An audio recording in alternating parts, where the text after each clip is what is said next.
Hello.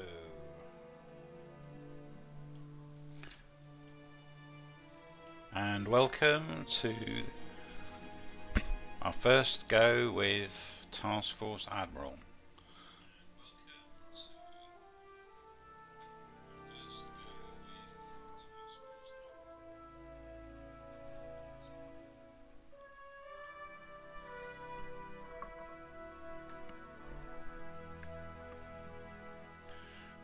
Certainly one of the most haunting starts to a game I've ever witnessed. If they've put half as much effort into the rest of the game, then this is going to be fantastic. So, well, first thing to say is I've had this game on my Steam wishlist since 2021. I think shortly after it was first announced, and so it's been a 5-year wait for this game to actually be launched, and even now, 5 years on, it's not a full release. This is an early access release. Now, there has been a bit of a period when you could get a free access to a sort of beta version, but the final paid early access release via Steam launched a few days ago, and there's been a few mixed reviews, but generally so far some very highly recommended reviews in general. So today I'm not touched this at all. This is the first time you're seeing this for the first time as much as I am, and so yeah, it's going to be about exploring quite what you can do with it, what's available currently in this base version. The developers have released all sorts of plans of what they're going to do, what direction it's going to take. The developers are Dry Dock Games. There's their logo here in the corner.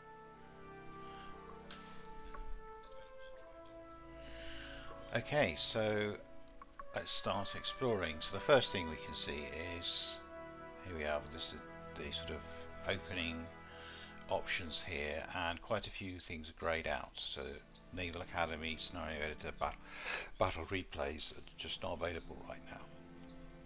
So we've got Single Scenario, Battle Generator, and Museum.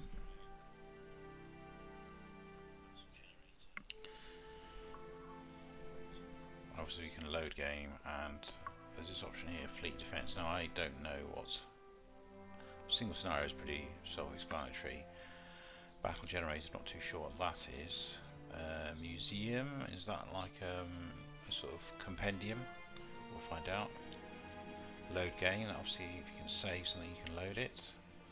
Fleet Defence, I don't know what that is. And then we've got these basic options down here, and then this a Discord link. Interesting. Let's have a look at options first of all. So we're running at 4K. We're not running in full screen. Interesting. So, well, yeah, we are in full screen, so I don't understand that. Okay, seems fairly self-explanatory. Not much to play with there. We can turn off tree shadows.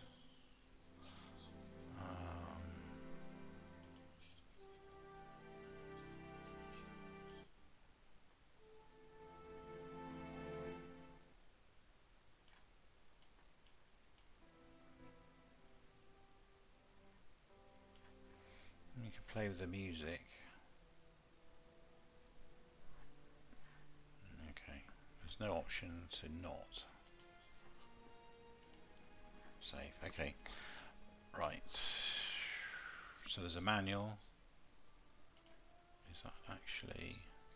I don't know whether you can see that, but it's put up what looks to me like a PDF. And in the spirit of games of old, now you can't see this, but it's a large document with colour pictures, 45 page. introduction. I'm not going to read that now. So we're going to see first of all just how intuitive this game is. So I am going to read the manual at some point, but not right now. So let's get cracking. Single scenario. Okay, let's see.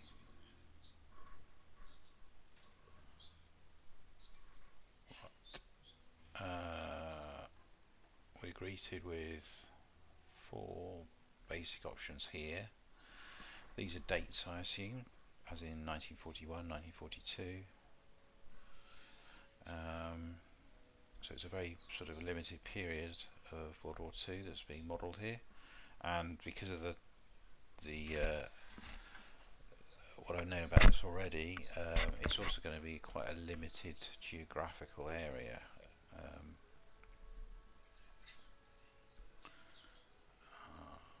So I think the focus is going to be on Midway.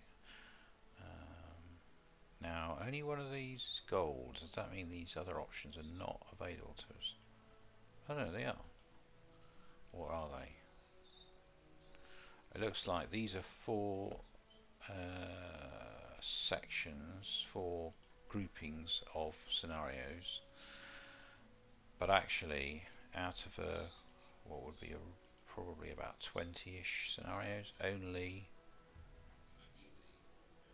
2 seem to actually be available.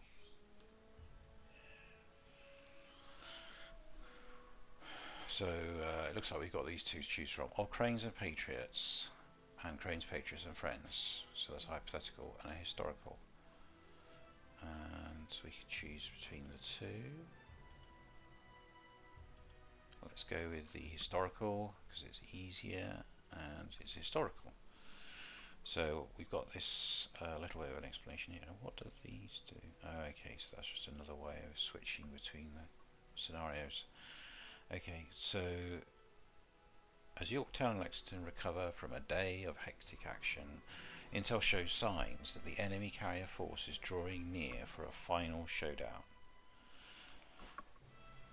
Okay, that really plays down the role of signals intelligence, but okay, keeping it simple. In the last chapter of what will be known in history as the Battle of the Coral Sea, giants are going to face off for the first time ever in this game of chicken.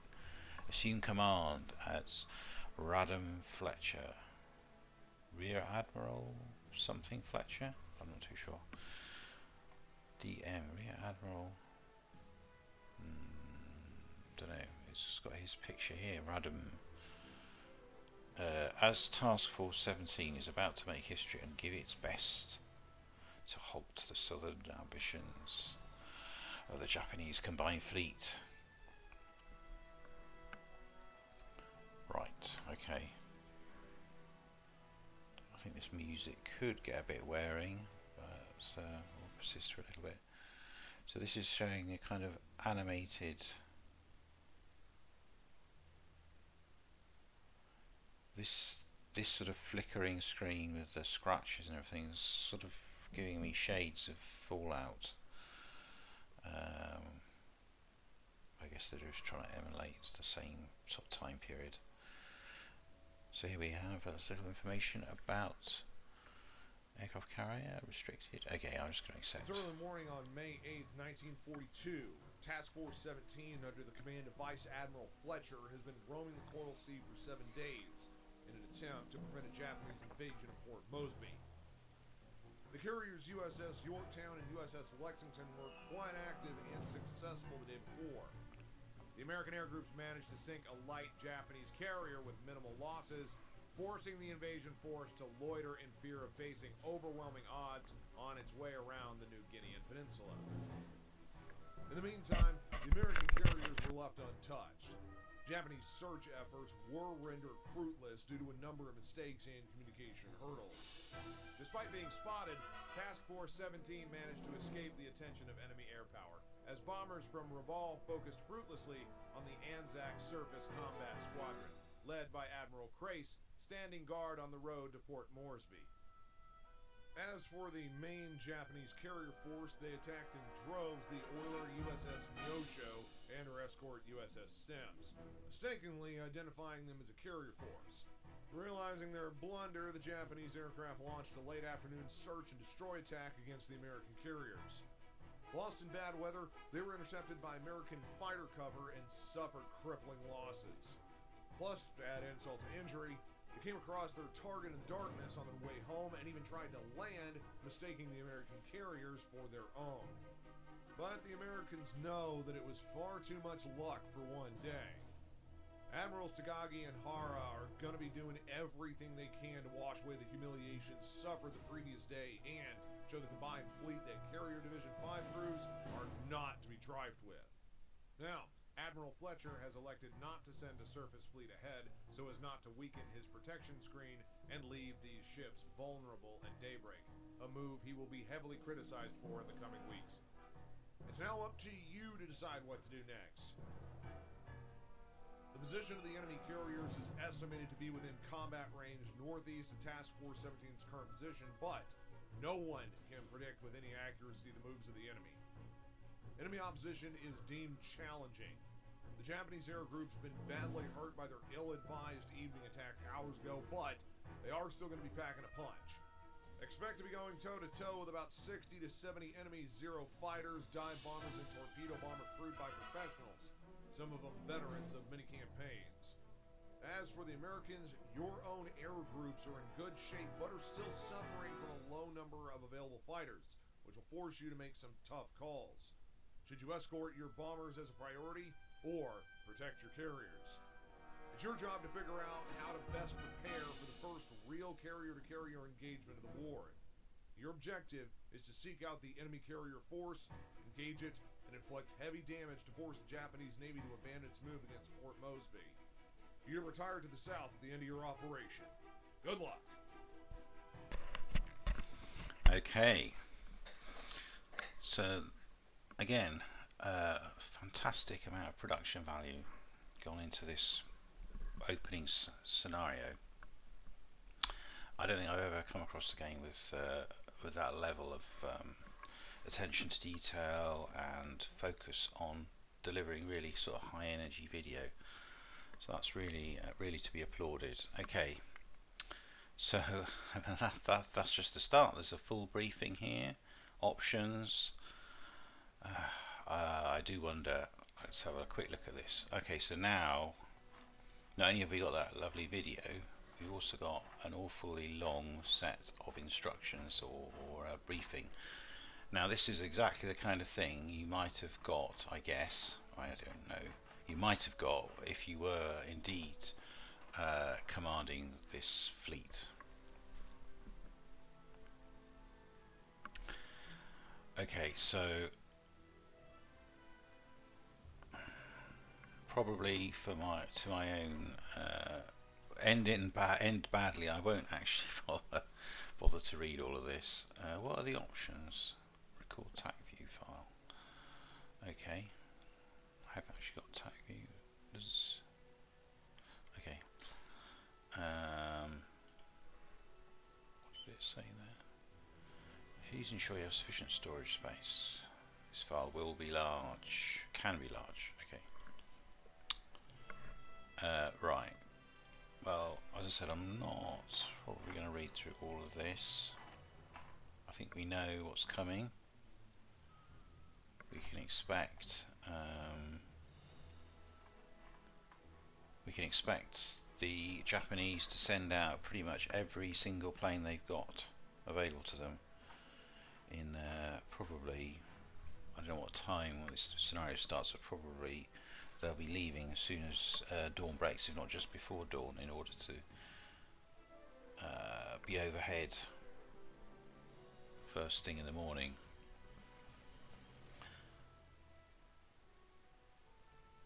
Okay, so it tells us something useful here. I'm not saying that nothing. I'm not saying that the rest of it isn't useful, but what's particularly useful here is to look at the two air groups. So we've got 14 on Yorktown. We've got 14 fighters, and on Lexington we've got 17 F4s, not Phantoms.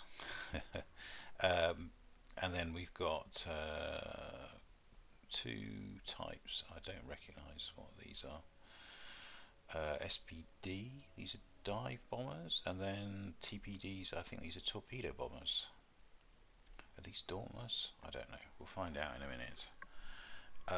Right, okay, so there's a bit of a... I'm pausing here because I'm just thinking. I'm going to launch... Obviously I'm going to launch detachments to attack the Japanese. Although we're going to have to find out where they are first. But I'm just going to want to have some kind of heavy fighter screen because we know an attack is coming. Right, okay, let's get on with it. It's a nice bit of artwork there. That's a dive bomber just at point of release.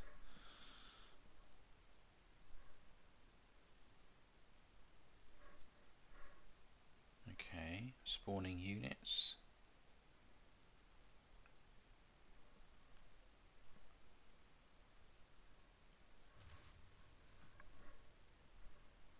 Now, from some of the summaries and reviews I've seen of this game, a key difference to a lot of other games is that you're not really commanding in the units in detail. You are, as the name suggests, Task Force Admiral. You are the Admiral. You play the role of the Admiral, and therefore that is the kind of controls that you have. You're sending units to certain locations, but you're not controlling them individually. Now, the game may well give you a little bit of individual control, but I'm expecting this is to be very much a sort of top down, and I think that's kind of represented by this starting. So this is a 3D, what would this be, planning room, map room, I don't know what you would call it. It's not a command room, is it? Well, anyway, what have we got up here? We've got some controls, a strategic map, okay, 3D view, right, fleet board, interesting, fleet defense, flight deck, squadrons, binoculars, leave the flag plot, follow the action outside. Okay, so time is ticking away. It's 1:40 in the morning on May the 8th, 1942. So time is ticking, and time scale 1 hour, 4 hour, 24 hour. Okay, so I think we're in 1-to-1 at the moment, but we can accelerate. I don't know, when it says 1 hour, is that 1 hour a minute? What does that mean? And I can change where I am, can I? Let's have a look. Whams. No. Okay, I don't quite understand that.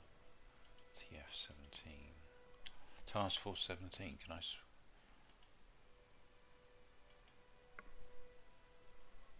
Seaplanes.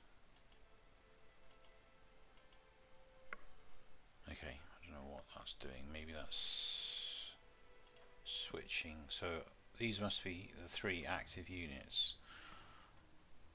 Okay, let's have a look at the map first of all. Ooh. So we're zoomed in here. So this is our location, I assume. I can scroll in.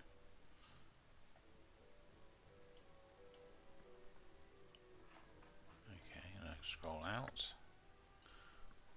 And that's as far as we can scroll out, apparently. So we've got these panels each side.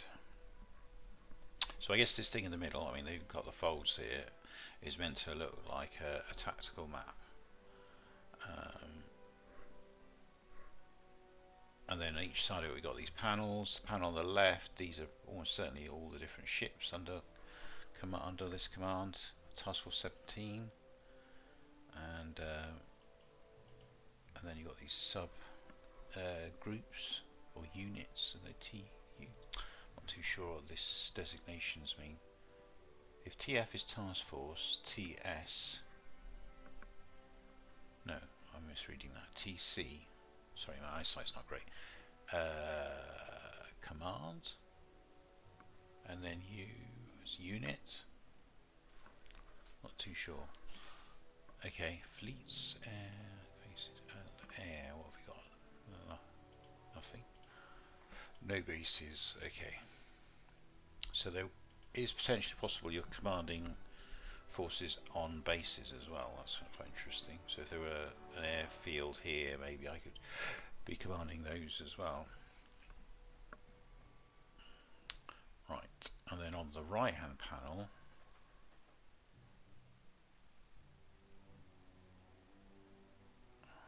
it tells me Captain Elliot Buckmaster. Presumably he's the captain of USS Yorktown. Task Force 17, carrier task force. First thing I noticed I'm not so happy with is the size of the arrow. I think because I'm playing in 4K and the arrow's been sized for probably 1080, judging by how small it is. I don't even know if you can see my pointer, but anyway, we'll carry on with that. I'm sure maybe you can alter that in the menu at some point, I don't know. Right, now then, time is ticking on. According to this, it's now 5:22. I've misread this. This is 5 minutes and 22. Okay, it's not 5 o'clock. So actually when it said 1 something earlier on, we were literally just gone past midnight. Right, okay, I understand now. Right, okay, and then we've got some various stats here. So we've got two carriers, 5 cruisers, 8 destroyers to give me a total of 15 ships.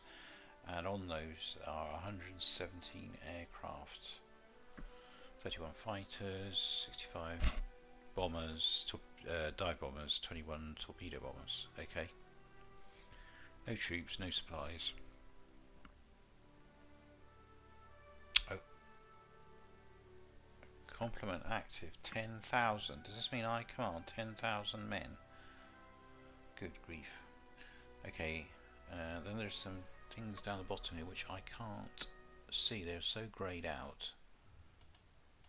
I think because they're not available. Okay, fine. Right, 6 minutes has passed.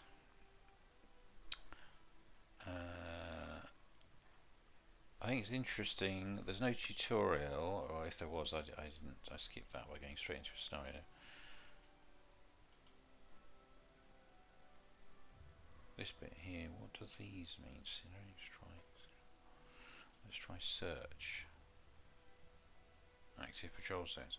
So we can create a search. So that's kind of what we want to do. We need to find out. We know the enemy is somewhere in this circle. So let's create a new search. So Yorktown, that's the base. And do we want to send out, that's interesting. So it's either one of 2 bomber types, no fighters because they don't have the range. Priority target, no priority target. Carrier task force, shadowing, shadow priority targets. I don't know. This is a torpedo bomber. What's an SPD? Something bomber. Okay, let's go with that. Start angle. Control strength. Let's send out 1 aircraft. Step 45.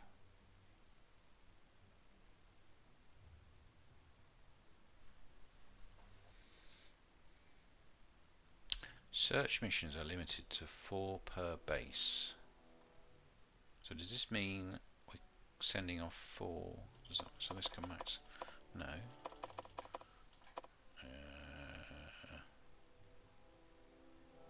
I'm a bit confused, but let's just start with a 1 because I don't know quite what that means by 1.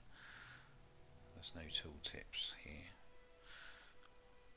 Control altitude 13,000 feet. Can we go higher? No, that's the maximum altitude. Probably that's the good cruise altitude.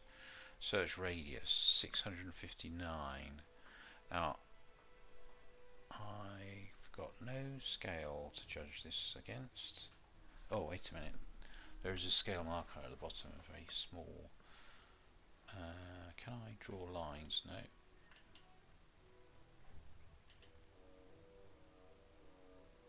Okay, so I'm right clicking and it's giving me these options.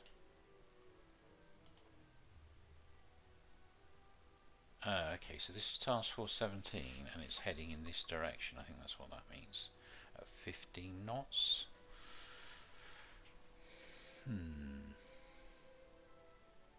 So it's heading due south.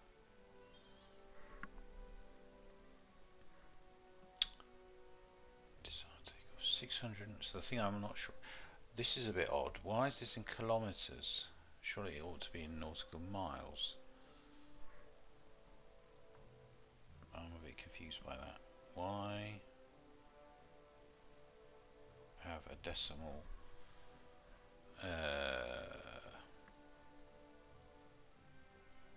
Okay, that is strange. Mixture of units, especially for an American task force in World War II. I just don't see them using kilometres, so I find that very odd.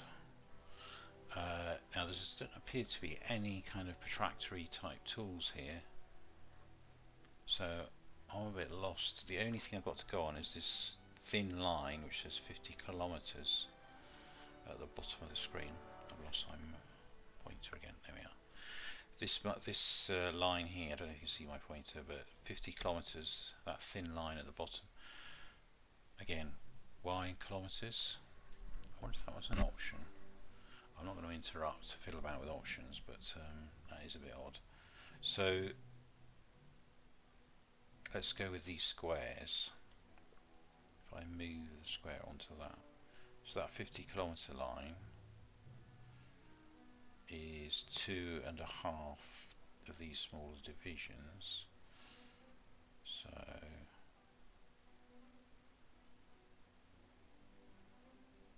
that's 100 kilometres. This is about 100 and, let's call it 125. These squares are 125 kilometres across. So 125, 250. Doesn't need to be that far, surely. These 125, 250.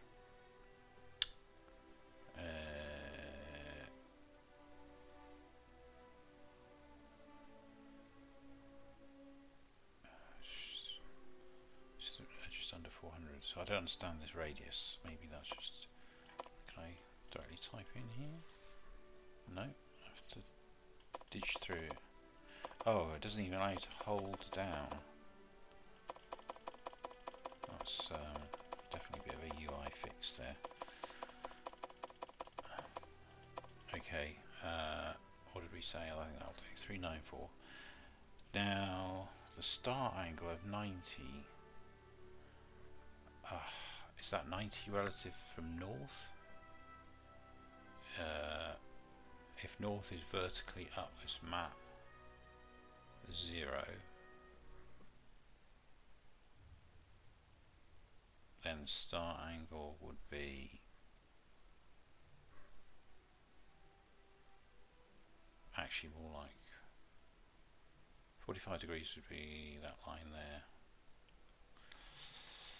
Just about intersect. 45 degrees would intersect just at the bottom of that circle. So let's go a bit less than 45. I mean, I'm oh, finally there's some. Oh, I see. Yes, right, okay. Well, no, I don't see, but alright. I'm not quite sure what's. Why is that not at the location? Is that because the ship's moving? Why is that? I don't understand what's going on here. Anyhow, this seems to be search pattern. Right, okay. Oh, so I was right. 0 is directly north. Okay, that's sort of making sense. And then I need a bit more range apparently. Why am I starting out down here? That's not entirely sure about that. Step. So, oh, wait a minute. What happens if I increase this strength? Aha! Now I don't know how far apart you can make these. These are the different aircraft. So yeah, I'm not too sure about that.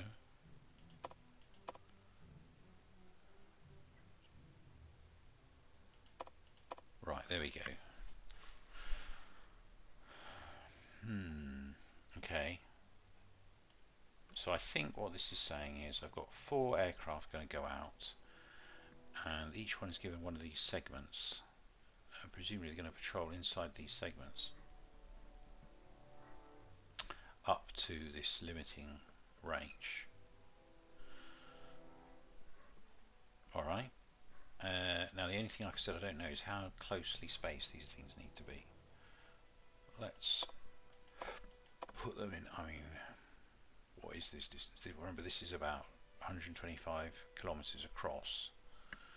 How far can an individual plane see?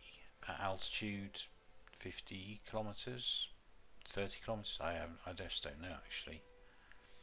So if this is about 100 kilometers across, we got 1, 2, 3, 4, 5, 6, 7. Well, if it was 5, then they would have 20 kilometers. So this is a bit tighter, probably tighter than it needs to be. But on the other hand, are they going to attack when they get? If they see the ship, are they going to attack straight away? I got them shadowing.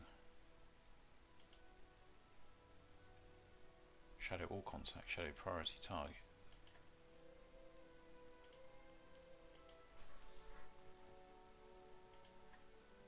Seems not to want to allow me to change that setting, which is odd. Okay, so it's shadow all contacts or nothing. Carrier task force. So I can't ask it to. Oh, never mind. 4 per base, so it shouldn't. In theory, I'm breaking that instruction by having 5. Let's see if that helps. If it allows it. 1 of 4. Oh, I can have 4 separate missions. So, have I done it? Yes, it's in queue. Okay, let's create one more from the Lexington. And let's say you're going to look for the Surface Task Force priorities, and here we go. And they're starting in a different place to where we are, which suggests to me that step 10 all seems to be fine. Search radius down a bit.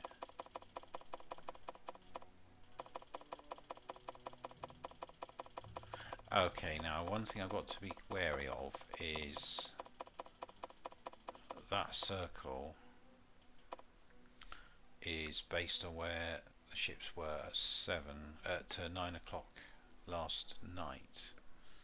So I've just realised that. Let's make it a bit broader. And are they going to be going away from us? Probably not. Well, let's just put a bit more range there and put a few more into that. I wonder if I can go back and probably can't. Because I've issued orders now for the first one. Okay, that's fine. They're doing different things to some extent. Now that's interesting, because it's changed. I'm going to cancel that.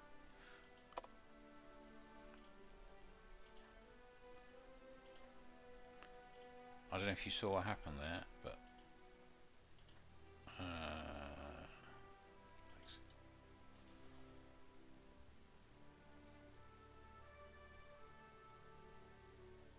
there's a feel, there's something.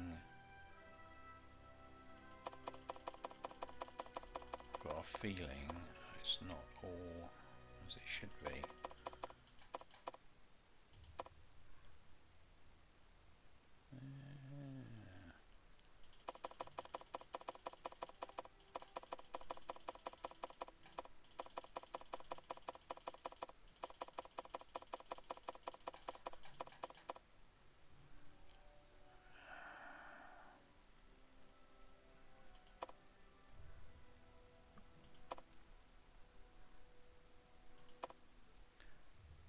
Interesting step. Put more up.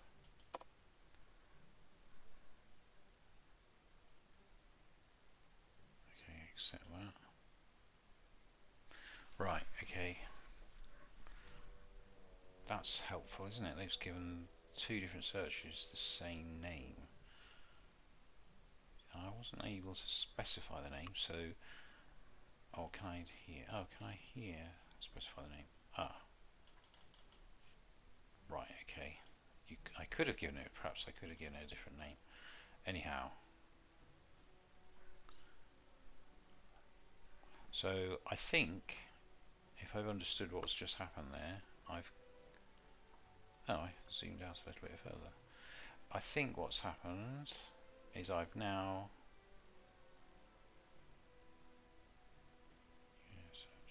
I've now created two searches, two search missions, one leaving the Yorktown and one leaving Lexington. One is a very narrow one, just trying to find the ship, the carriers. Yeah, trying to find the carriers in that circle where they were at 9 o'clock roughly. And the other one, a much broader search, many more aircraft coming out of the Lexington. And they're just looking for any surface contacts. Okay, so I think that there doesn't seem to be any other buttons to launch it, so I think those things are going. It's saying in queue. Alright, we zoomed that away. What was on this one? Nothing too useful, no messages here. So, flight deck, Ouija and flight deck schedule. Is there a Ouija board? Okay, so this is a Yorktown air plot. Air operations allowed. Current air. 20 aircraft parked on deck. Okay, I'm not familiar with World War II carrier deck operation. I'll say that to you now. So I don't know what's going to happen here. I don't know. So we've got three lifts, elevators. Okay, I can identify individual aircraft. These are the ones in the hangar. Missions. Okay, so now this is really interesting, isn't it?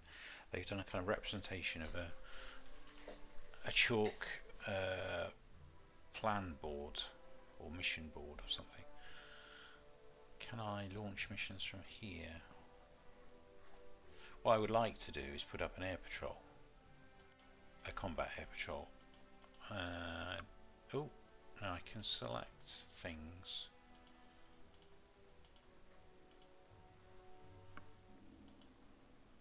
Take off at 6:25.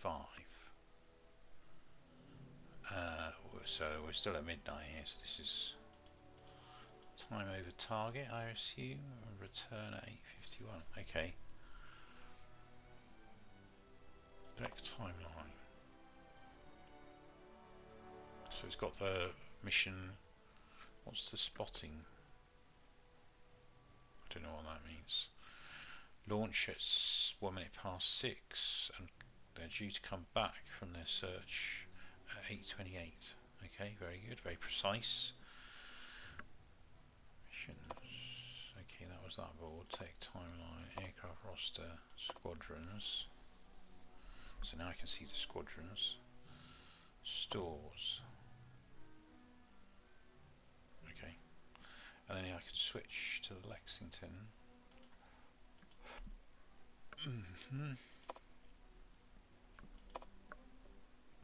Okay, quite similar. Hold on. Oh, this is scrollable. Okay. All fighters.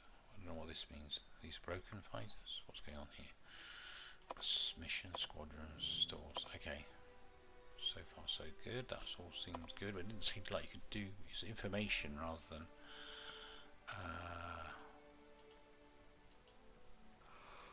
strike, suspend, search, scramble. It will take off. Are you sure? No, I'm not sure about that. Strike. Okay, so here I can launch a strike mission. Now what I would like to do is queue up some aircraft so they could be launched at fairly short notice, but maybe that's not how you do it. Maybe you have to, you only prep the aircraft when you have a mission planned. Spotting mode, departure mode.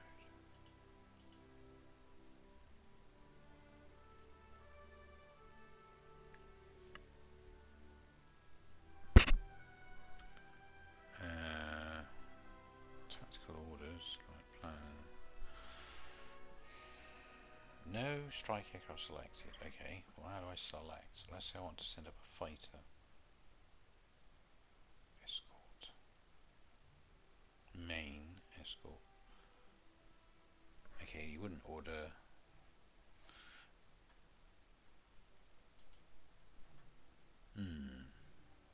Flight plan.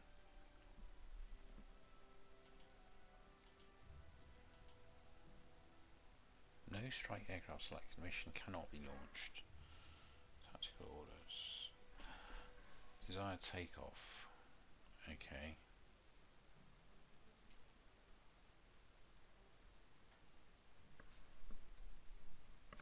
I'm not sure what to do. I think maybe we just let the search aircraft do their job first of all. Squadron and mission status. We've been to that one. Okay, let's have a look at this one here now. So this is, what do they call it? The fleet board. So here we got like a polar map, polar plot, and you can zoom in, scroll on that as well. It's quite a big. Oh, okay, and now you can see the Yorktown and the Lexington. So we're all in one big carrier group here with the circular formation, very circular, so they're sitting on perfectly. So we're sailing due south, which is kind of what we're seeing there, 180 degree scale. Right. Okay. I don't want to edit the formations. Fighter, defensive air ops. Active patrol base. Create new combat air patrol. Wow, okay. So, who's at the middle? Was it Lexington? No, it was Yorktown. So Yorktown, I think I would like to launch some combat air patrol. Type F43. Have we got much choice? No. Patrol strength 3 seems alright. Maybe I'll go with 4. Total assigned 8. Total assigned is double. Perhaps they're swapping because you're doing continuous patrol. Okay, patrol altitude 30,000 feet. Sounds good. Time until next rotation. Doesn't say there. Time between rotation 4 hours. Okay, so this is a continuous air patrol. So, and I presume that's inside that box.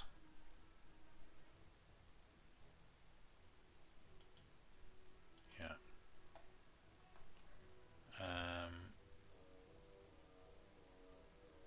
I don't seem to have.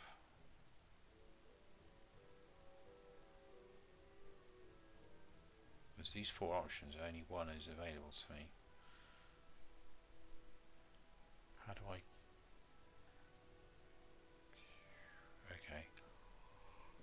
let's accept that. Create new user. Excuse me. Okay, so we've accepted that. It's now staying status active.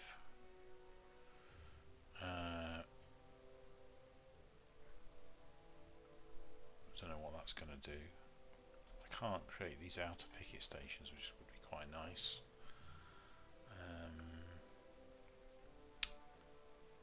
Fleet information.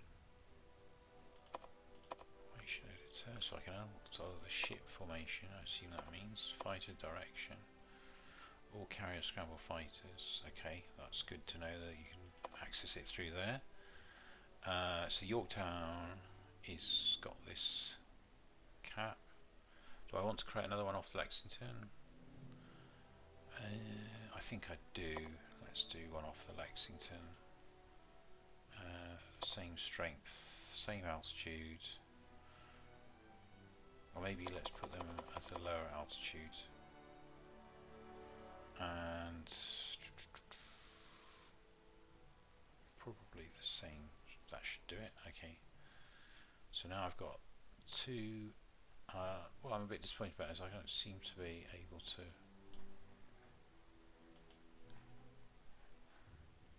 Can I edit? Oh, right. I apologise. You can. Well, I just discovered that by chance. You can actually.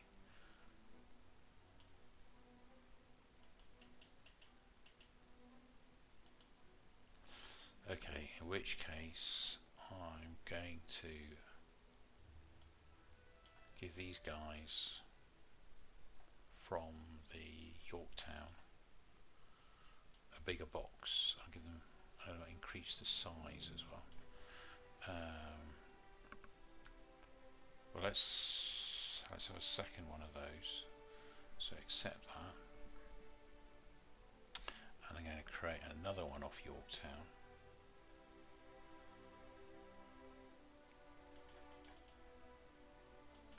Okay, create another one off Yorktown.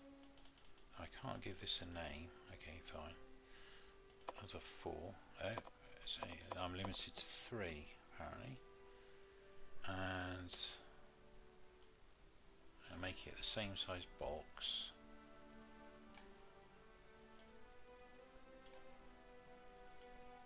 Alright, okay, I'll be the first to say I do not know exactly what I'm doing here. Let's just launch that.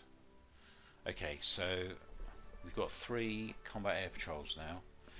We've got, well, I just remembered this Lexington one I put down at 6,000 feet. Let's edit that, make that 10,000 feet, I think. So what the plan here is 2 combat air patrols coming out of the Yorktown at high altitude, covering a very large area, and they're out trying to catch the enemy before they get within shooting range. And then this inner patrol is more there to actually take out fighters, take out the enemy should they get, they're kind of like the last ditch defense.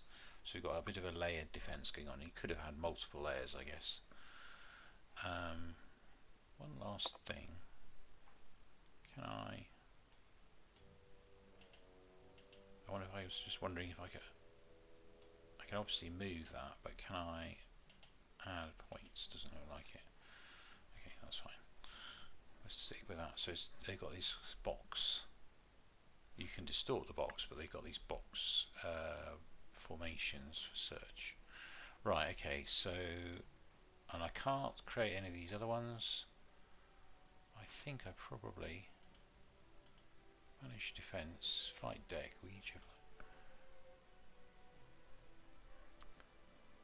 so okay, so you can see the aircraft now being prepped in these blue ones. Unassigned are white, blue are under preparation, and they're these ones on the front of the deck. Okay, fine. Squadron status. Right, okay, so now you can see the caps coming on. Search prepared. Caps are not getting up till 6:29, so quite a long wait. Okay, let's go to 3D then. What can we see in 3D? Let's get rid of that. Nothing. Now, there is actually something there, but it's too dark. I have no idea what I'm looking at. It looks like a cloud of... Oh, I'm looking at the sky. I can see the stars. Where is the sea? Let's pan out of it. I just seem to be looking at the sky.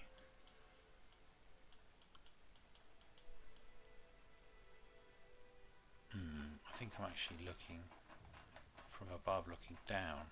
No, I don't know. It's so dark I can't tell what I'm looking at. Right, we're going to speed up a bit now. So we'll do the 1 hour. What does that do? 4 hour. Nothing. What I got fast forward here. Timescale 2. Timescale 20. I think I'm looking at the water.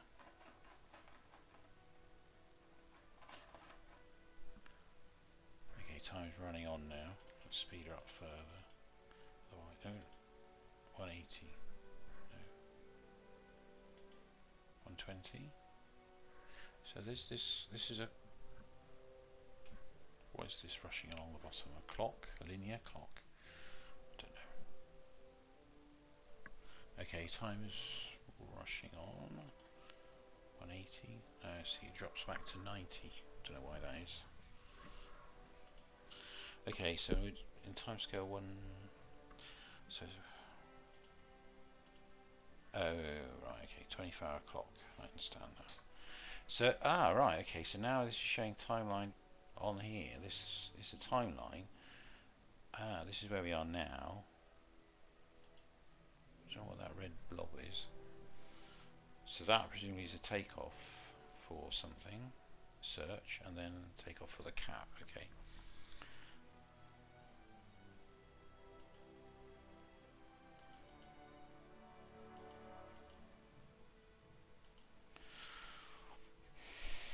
Right, okay, so this is changing the scale. Which that's quite a useful scale, so presumably when you're going at this speed, 120 minutes a minute, whatever that is. I know it can't be 120 minutes a minute, we'd be going through 2 hours every minute.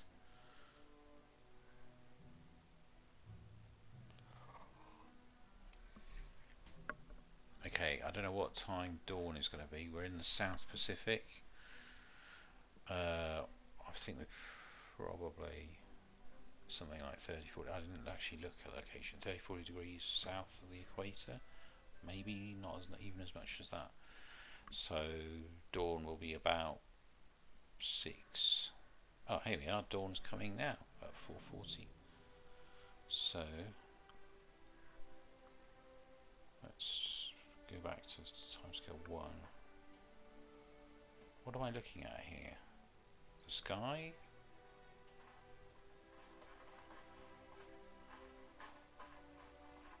Looking at...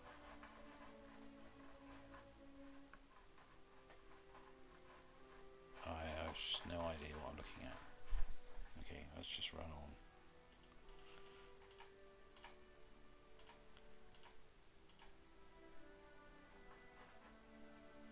Are these either clouds?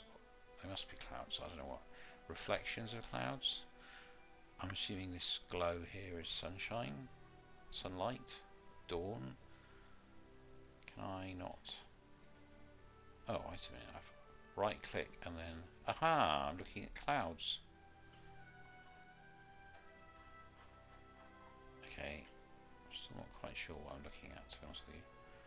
Aha, the sea. Now, so what was that sea? I'm looking. That was looking down onto this ocean. Right. Okay. So with the right mouse and then I move my mouse, I can turn. But I thought I'd be centered on the Yorktown, but obviously not. Okay, so now aircraft are taken off. Gosh. Oh no. So how can I... Right, I've slowed down. What's this? All sorts of things are happening.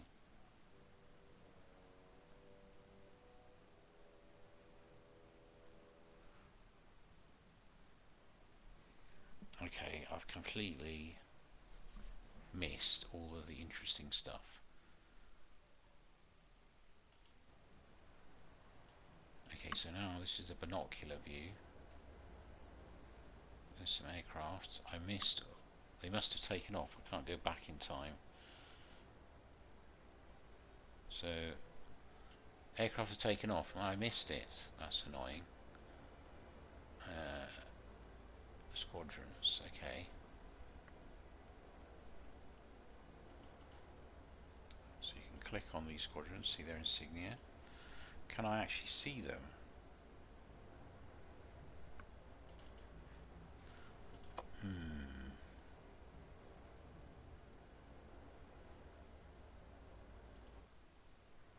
Oh, right, okay, now we can see the aircraft. Okay.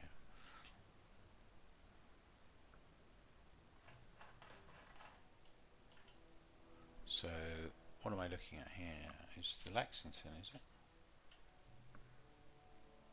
So if I select here, Yorktown. No, it doesn't do anything. Lexington. Seaplane? No. Okay, well, you'd think it would jump. Can I double click on that? Yes, I can. Okay. So we're discovering the controls as we go.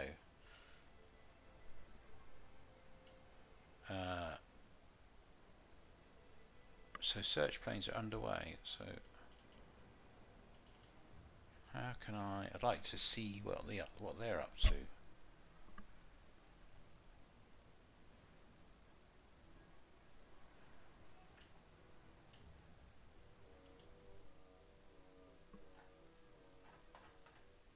Okay, so can I double click on them?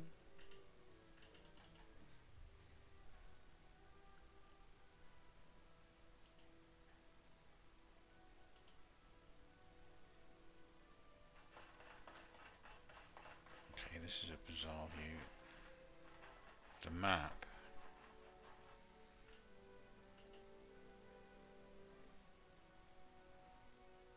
The map and the 3D world are overlaid.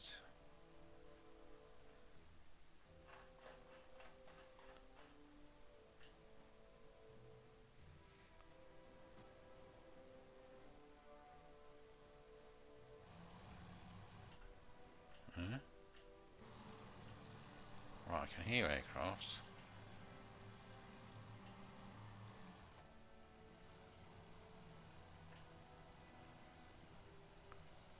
So 39 feet, they should be above the cloud layer.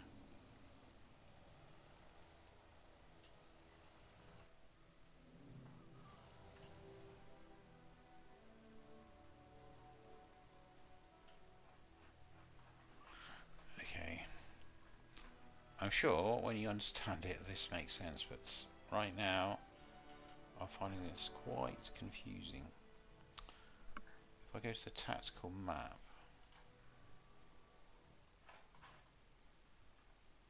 so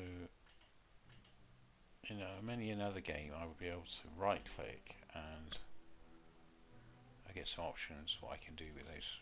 In this case I can't. I find that odd.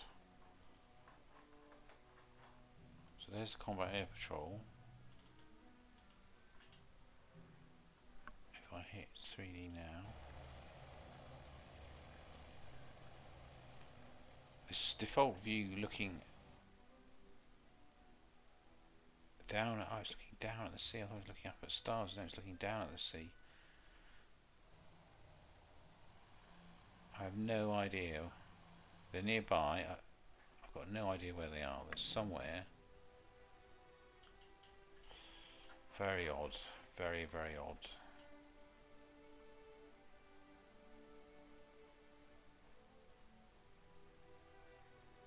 Beautiful graphics. I can hear planes. Are they in the cloud layer? What's going on?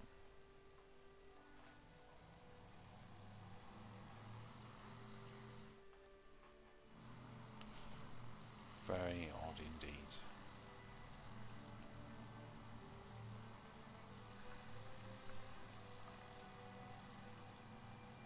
You go.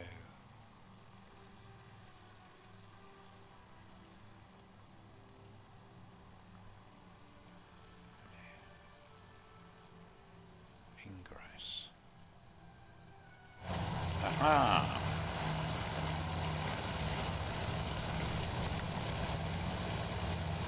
Right, okay. So I've worked out what we're supposed to do now. So this panel, there's two panels here. One is this control thing. It's got open searches. Then you've got this order of battle display, and then you select in spaces, contacts, and here. And then, so I get to fleet, I can zoom in on any particular vessel in the fleet. Oh, I have to say, before we go any further, that is fantastic. The representation of the water is this is streets ahead of things like War on the Sea and Sea Power. You got a view underneath as well. The representation of the sea being cut through by the ship, the way the waves are moving along the ship's side. This is streets ahead of anything I've seen in any other game. I've never seen the water around the ship being represented so well. Just the motion of the ship and the water. The bow wave is, I'm not so sure about. There should be a bow wave. Maybe not. You don't get one on these smaller ships.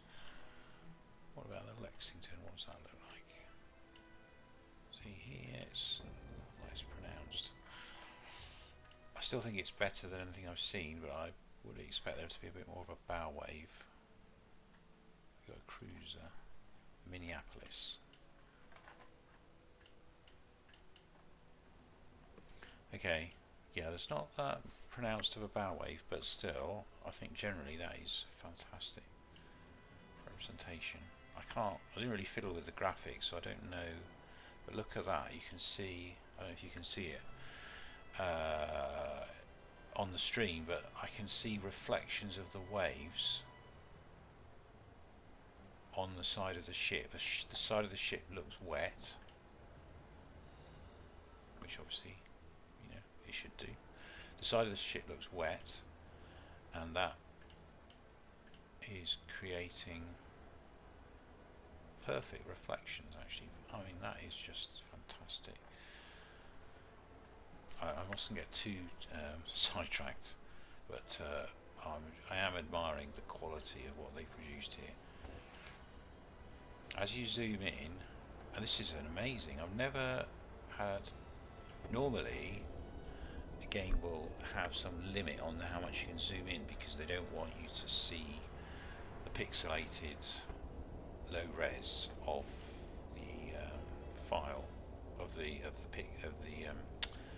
definition of the object, so that you're limited from zooming in normally. But here the developers have not put in any limitation on zoom. I can zoom literally up to my eye pressed against the side of the ship, and the fact that you've gone closer than is represented in the texture file or whatever, form bump map, whatever it is, that doesn't mean that they're not preventing you artificially from zooming in. That is incredible. I mustn't get too sidetracked. Having selected this ship, I noticed it brings up this panel with all sorts of information about the Minneapolis. and that's quite interesting, isn't it? I'm not going to delve into this too much now, but it's obvious that you can see quite a bit of information here. Showing the status, whether there's flooding, fire or damage. And this button here says detail, even more detail. Wow, look at that. I sense, I can now see where 5 years of development has gone. Look at this. I mean, is this just information? Can you act on it in any way? Look at this. You highlight the guns, main guns, and they're highlighted in blue in this beautiful, looks like a hand drawing.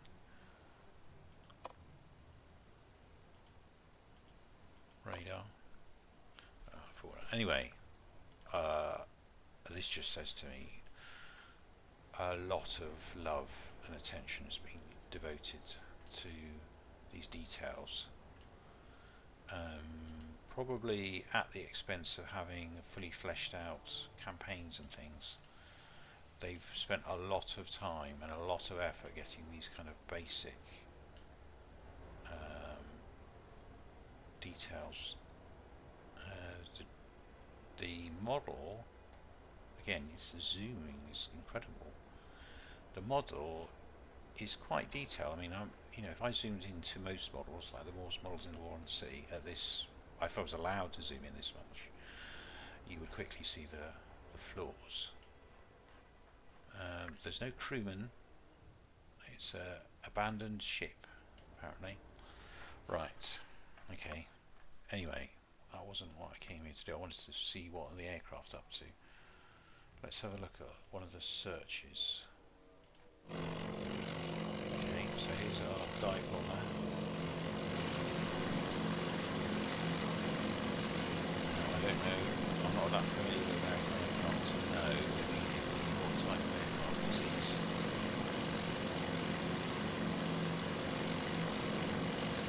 And the first thing I'm noticing, I guess it's understandable, it's not armed.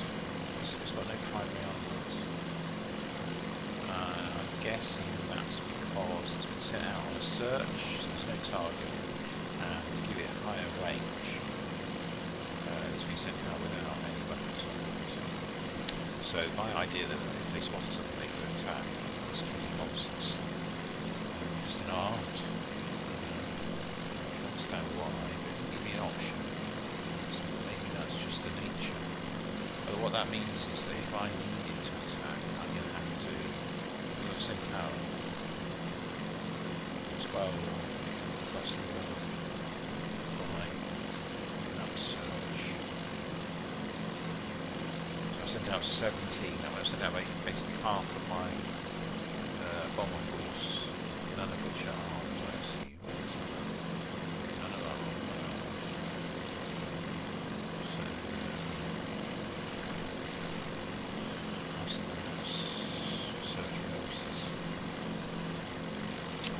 Okay, just like the ships. Does the detail if I zoom in like the ships? No. Zoom has been capped. I can't zoom into to see the eyeballs of the crew. Okay, that's a bit of a shame. I'm quite like I'm always for allowing infinite zooms, but apparently the aircraft themselves don't want to do that. So, fighters.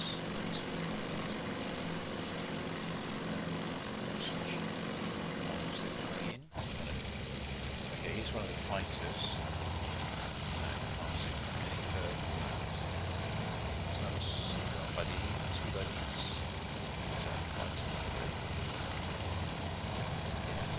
And flying in a big formation. Base.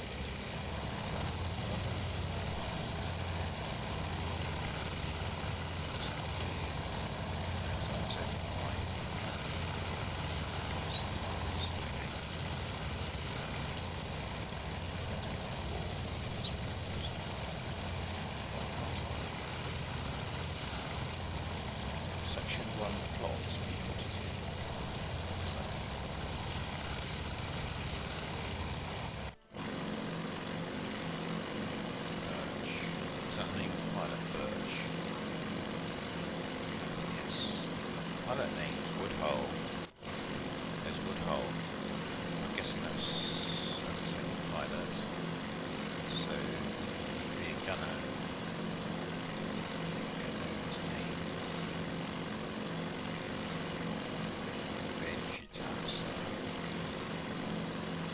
Because I can't zoom in, I can't easily tell. Are they pilots generic or are they models? That's fine. Because you're not allowed to zoom in, doesn't really matter. So radial engines whirring away. There's a scoop here. What's that? Oil cooler. Some air cooler. Radial. I'm guessing that's an oil cooler, but maybe not. Interesting fact with the bulb bay. Interesting. Okay. See these air brakes, these holes in the wing where the air brakes that pop out in a line. And some sort of vented, these slats. I'll zoom in. It's a bit annoying. These are bump models.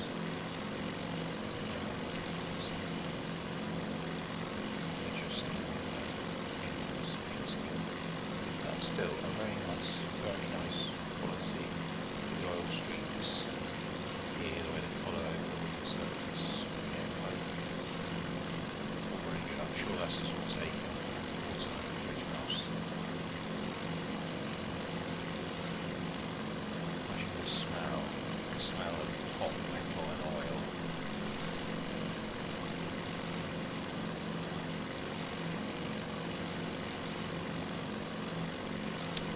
Very nice. Okay. What's going on the Lexington? Ooh.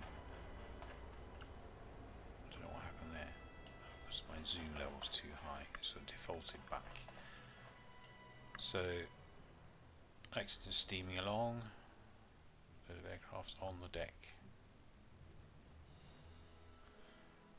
Very interesting design. And then Yorktown. Yorktown is probably more what I was expecting. The Lexington's got a very tall tower, but notice how thin these towers are compared to modern aircraft carriers. They really are shoved to the side. I guess it reflects how narrow the deck is, that they've got to keep the tower width to a minimum to give you plenty of room for the fighters and the bombers to take off and land without fouling the tower. So I'm assuming that's the bridge. This area here is the bridge, and then here you've got some covered areas to view the deck right behind the bridge, so probably they're shouting up and down orders and things. Okay, that all looks nice. Stars and stripes. Now there were some aircraft carriers that had two decks, but that one does not have two decks, two aircraft decks. What about this Lexington? No, it doesn't even have an exposed lower deck. The Lexington looks more advanced. I don't know whether it is or not, but it looks to me like it's a bit more advanced. Okay. So things are happening, but not that fast. Let's scroll forward. Now what I'm worrying about is ceased air operation is resuming its original course. Okay. So now we're zooming ahead at 40. I'm thinking that sooner or later, if these searches are doing their job, they're going to pick up. What's going to happen? Are we going to get some kind of message appear if they sight the enemy fleet? So the sun is now fully over the horizon, 7:30, approaching 7:30 in the morning.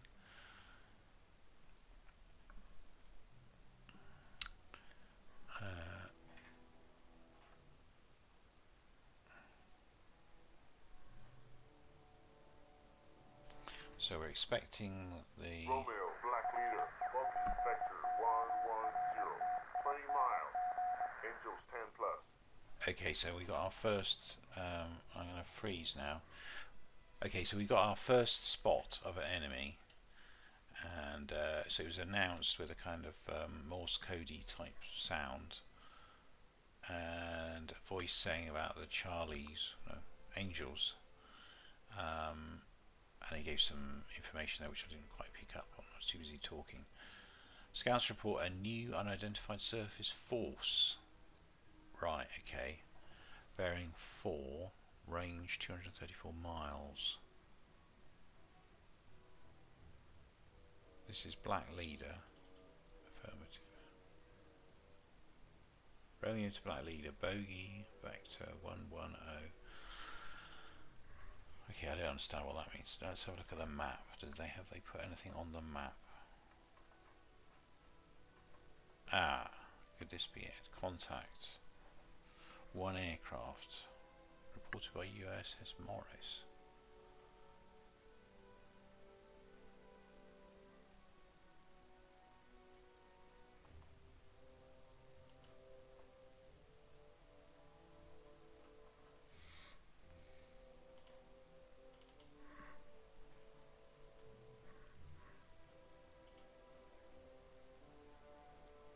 Okay, that's the Morris.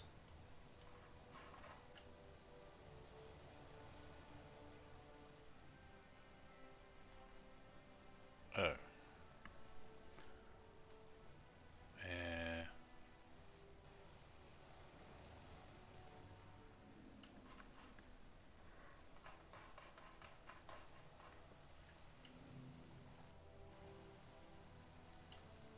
Okay.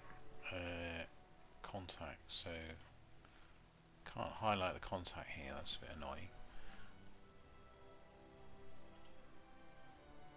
Nothing shown on this map, which doesn't surprise me.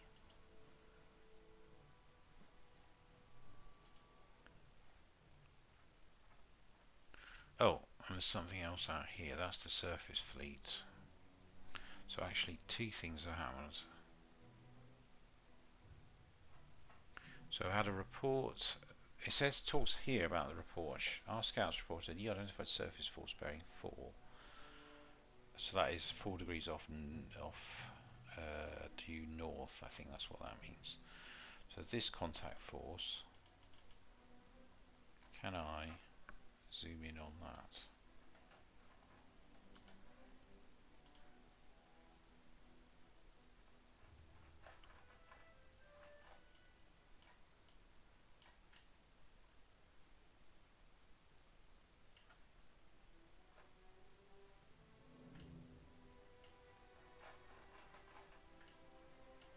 So there's a ship.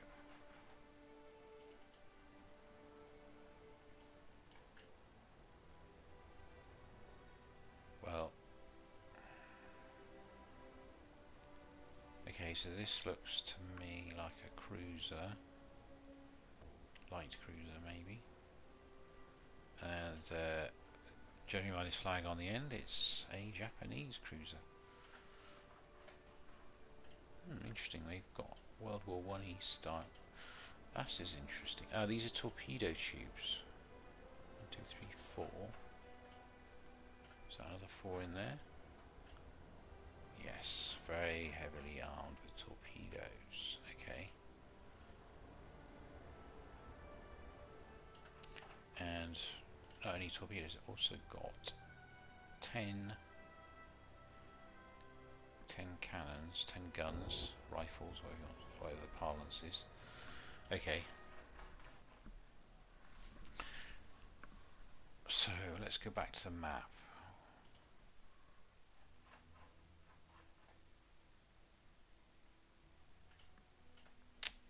So we picked up this ship,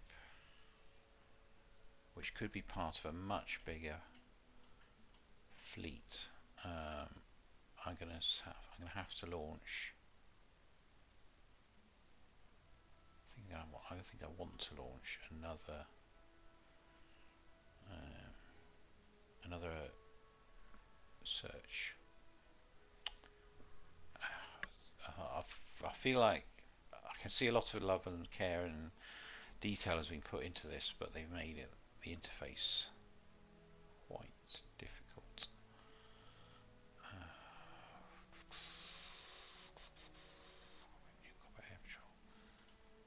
No. So how do I go about launching another search? That's what I'm not clear about. Oh, it was on this tabs here. Search. No.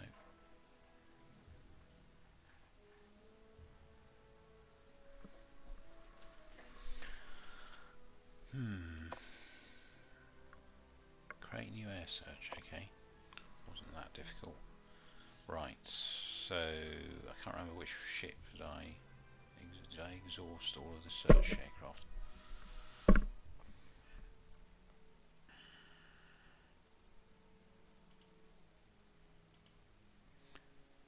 No shadowing, I just want you to report.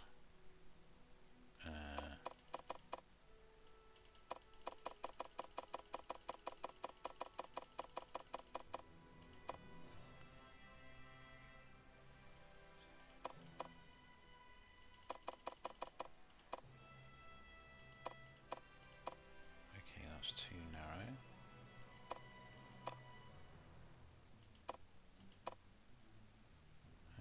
Let's narrow that a bit. And bring down the range hugely. Okay, you're going to make it slightly. Oh. Do I have that many to spare? Let's do 4. So, and bring the range down. That's ridiculous, that range.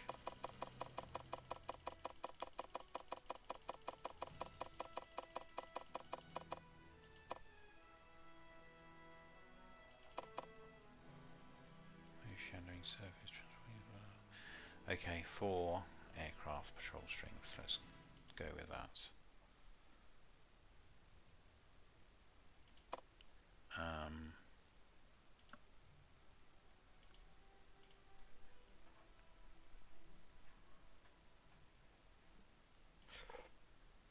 Right.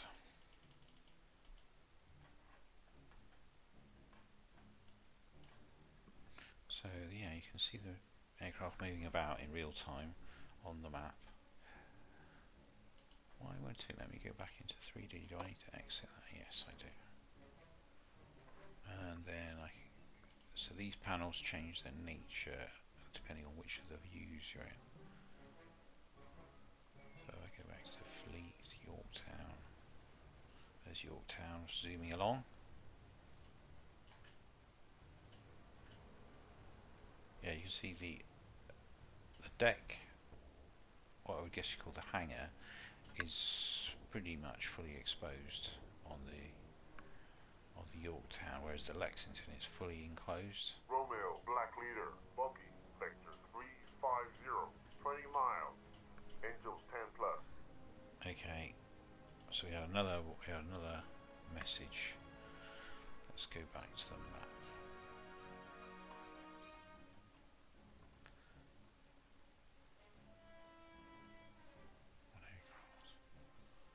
I think those are Japanese search aircraft. Now it's showing no patrols out here. Does that mean what's happened to them all? All of the searches are returning. That's why they're all crowding around. So we're going to see a lot of aircraft movements.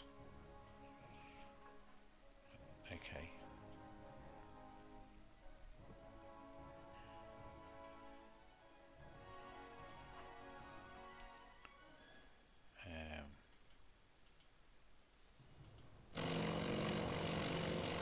So there's one of the internal search controls.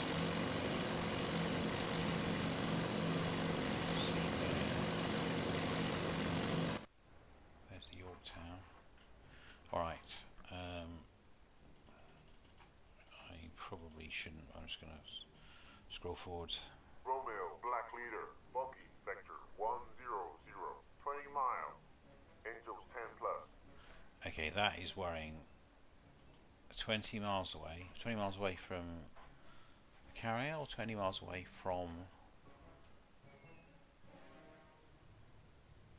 the aircraft? Japanese carrier bomber attacking now. Hold on a minute. This is Black Leader, tally ho. Bogey is a single Japanese carrier bomber attacking now. That was 7 minutes ago that was reported. So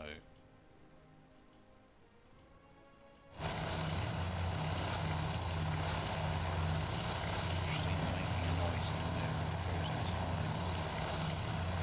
Okay. I don't know. Now it's a bit far.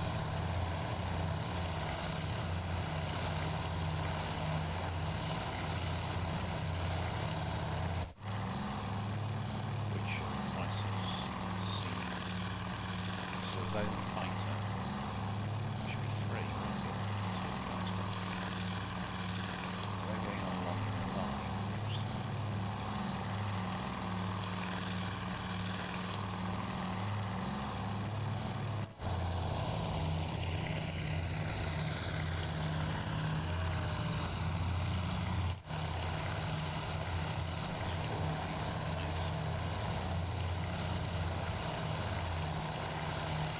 No one seems to be engaged.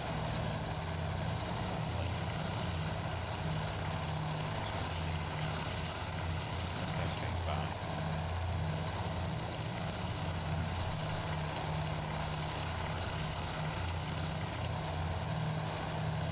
Okay.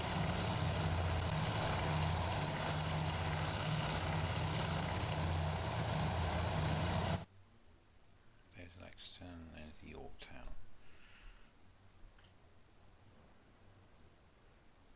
I can watch both from this view.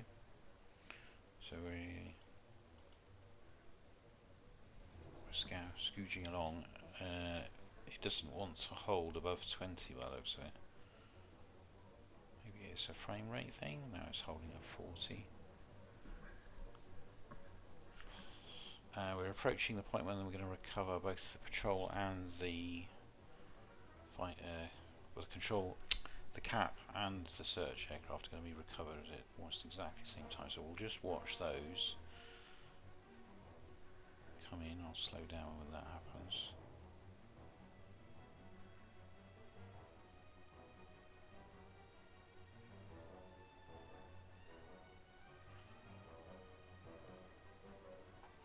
Can I see any coming into land? Not yet.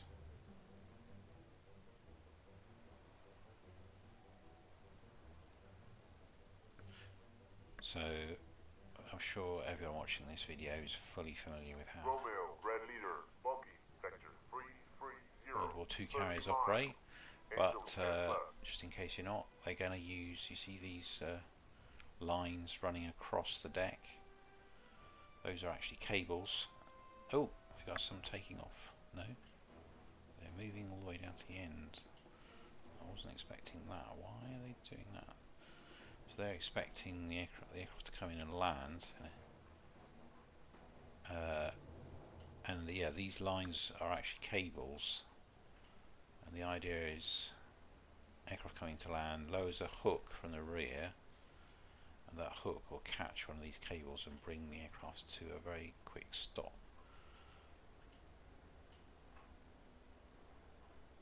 So we're waiting. This is one of the things that was heavily promoted as they were going through development, that they actually had modelled the full landing and takeoff sequence.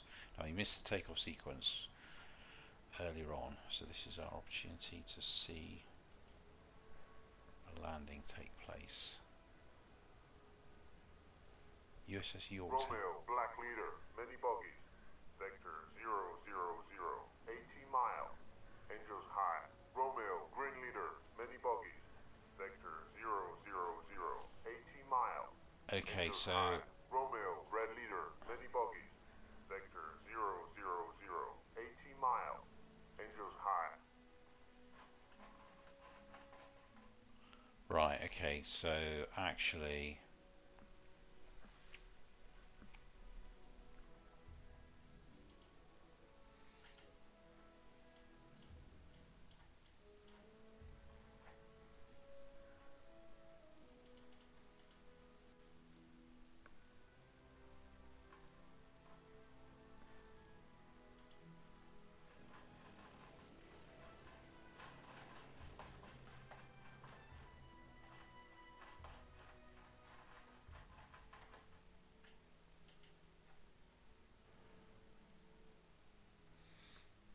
still not really master how this works here. I would have thought you should have selected contact.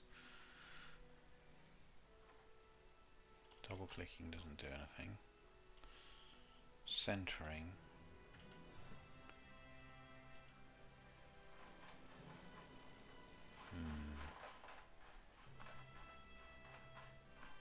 I don't know, I can't see that. Okay, so right, this is Task Force 17. These, judging by these counters here, see, there's no course plotting. That's a bit disappointing. You'd expect to see a bit of course plotting going on here. That's a bit odd, I must say. I'm looking if there's anything I need to turn on. I can't see anything. So I'm a bit surprised at the level of, or the lack of, it might be just I haven't mastered. There's some control I'm not seeing here. Show contact history, okay. Aha! Oh, there you go. Show wind. I don't know, okay. Show weather. Didn't see this before. Show radar range. That's rather crudely. Why not have a proper hollow circle? AA range. Show main battery range. Okay. So contact history. Right, okay, so now we can see not only where those enemy fighters are, or whatever they are, enemy aircraft. Contact 0015, so why can I not?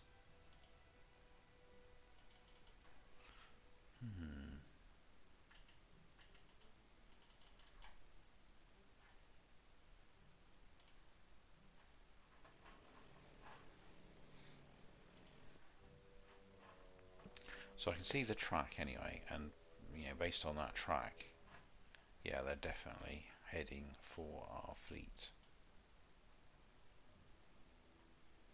2+, 2+, last update 3 minutes ago, reported by USS Russell. So it's been seen by the outer picket ships. This one was reported by the Yorktown herself. Contact aircraft. Height. Does it say what the height is? Range 15 nautical miles. Heading 164. Distance 17 nautical. It doesn't give the height. Well, not that it matters particularly. Yeah, why can't I select contacts? Is that only for ships, or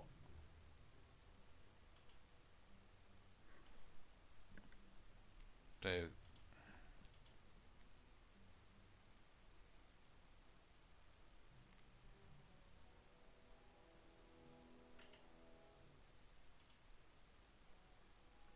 what's all this?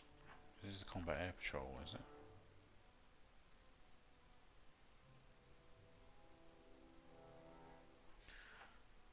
I'm a bit confused. Is this a Japanese search pattern?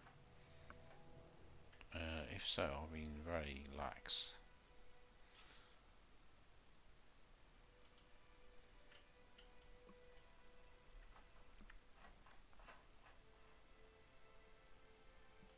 Okay, so we've got two groups of aircrafts coming in from quite different directions actually. And this aircraft, oh, this ship's being tracked. Interesting. Okay.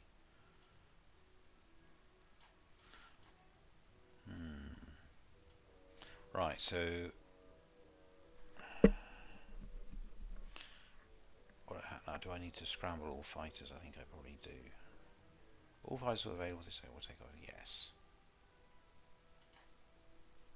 So that was the Lexington, and then the Yorktown. Let's scramble all fighters. All fighters available this way. We'll take over. Yes. Okay. I don't think I can do much else unless I could redirect, which I don't know that I can. Can I? I can't directly. No, I don't think I can do anything much about it. So let's just focus on the carriers.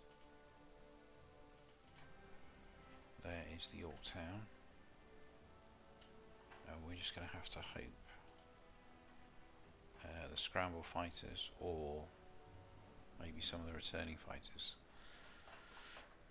can do a job to defend us. That'd be quite nice if I could. I'm starting to see some of the shortcomings now. Is there a way of overlaying this map on the 3D world? It appears not. I have to choose one or the other. That's a bit of a letdown, because it would be quite good. I could. I'm starting to see some of the UI, user interface issues.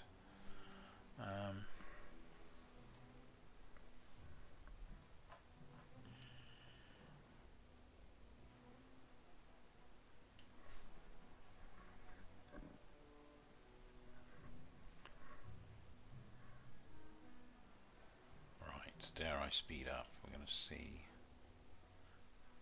There's no compass here. I see.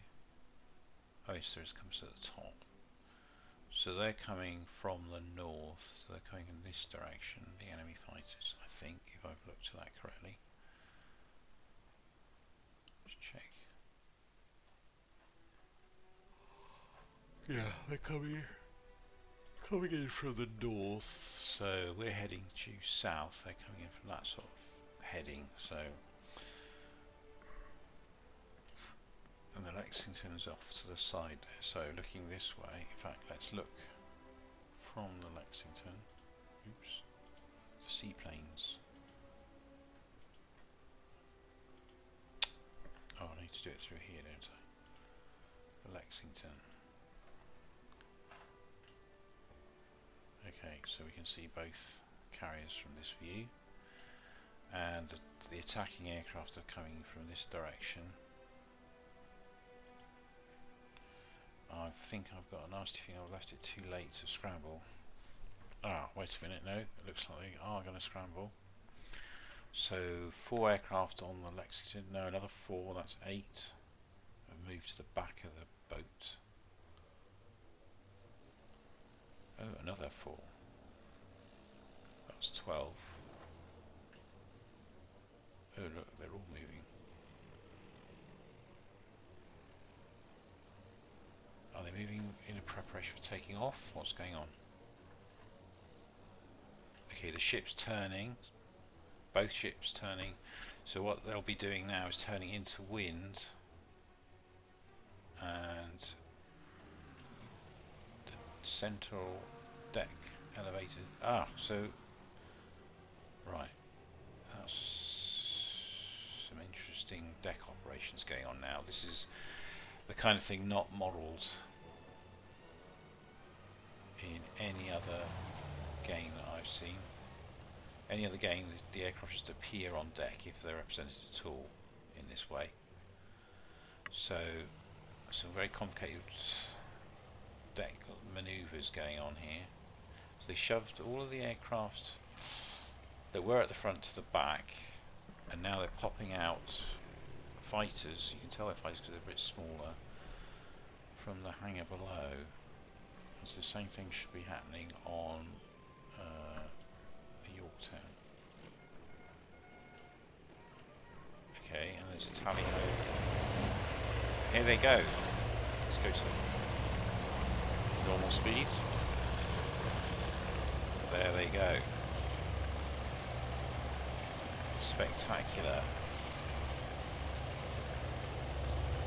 How much can I zoom in?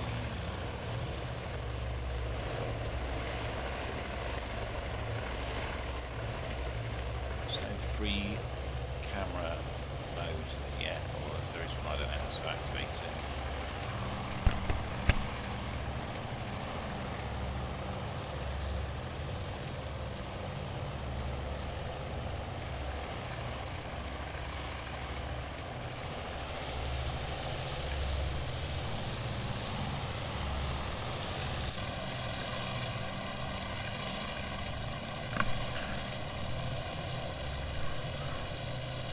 Okay, so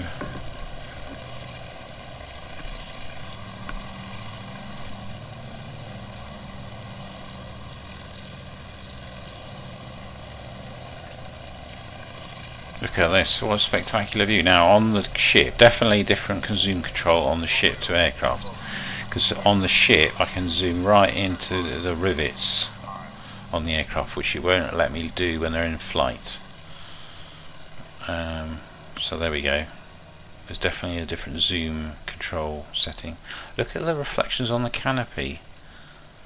You know, that really is quite incredible. Okay, they are a bit blocky, but still. Shadowing of the cockpit frame onto the wing there. Okay, so aircraft taking off. I can't click on them, can I? No. Right, let's go to air. So cap, scramble. Okay, let's go to scramble. Now I scrambled them, but I didn't give them any particular heading or direction. I'm hoping they know what they're doing.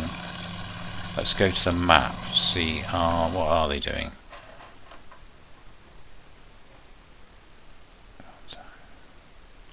So these ones are now coloured red. Not sure what the significance of that is, but it looks like our aircraft contacts. Why is that not?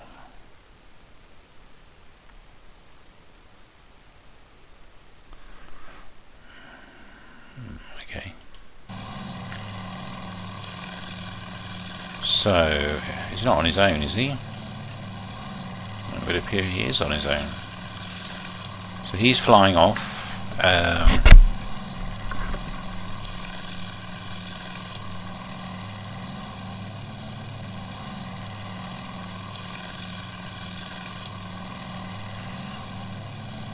Okay, he's flying off. It looks like he's diving on something. Ah! Fantastic, he's caught up with these torpedo bombers.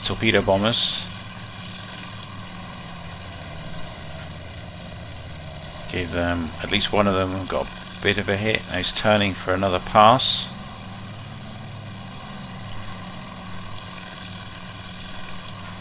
See, I'm a bit disappointed. Why? I should be able to select contacts and follow them, but no.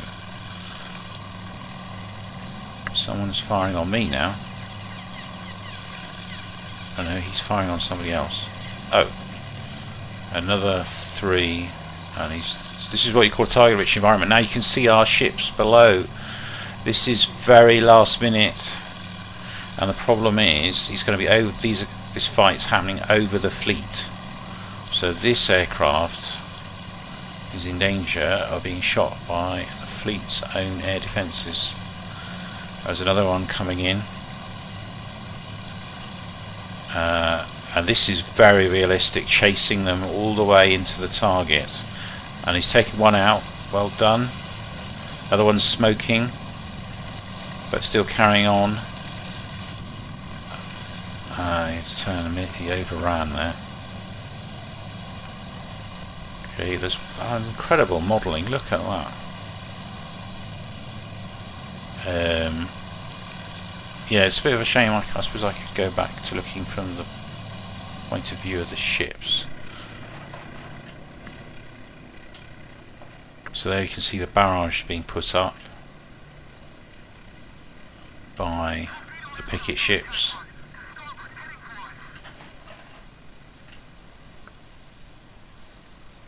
Where is still Lexington? There she is behind us. Oops. Going underwater. Yeah, this is really quite a faithful recreation of what's happening. Let's go back to the aircraft. What's Morgan up to? Gone into a low altitude chase now. And yeah, that aircraft looks... No, still not. It's still not stopped it.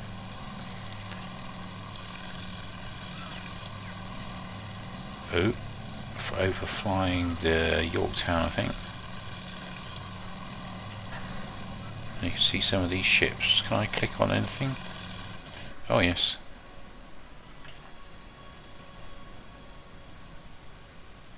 Enemy bomber shot down. Well done. So here we are. This is the Portland, USS Portland. Wow, a lot of guns there. This must be a heavy cruiser. I don't know. Probably, yes, heavy cruiser. It says in the information panel.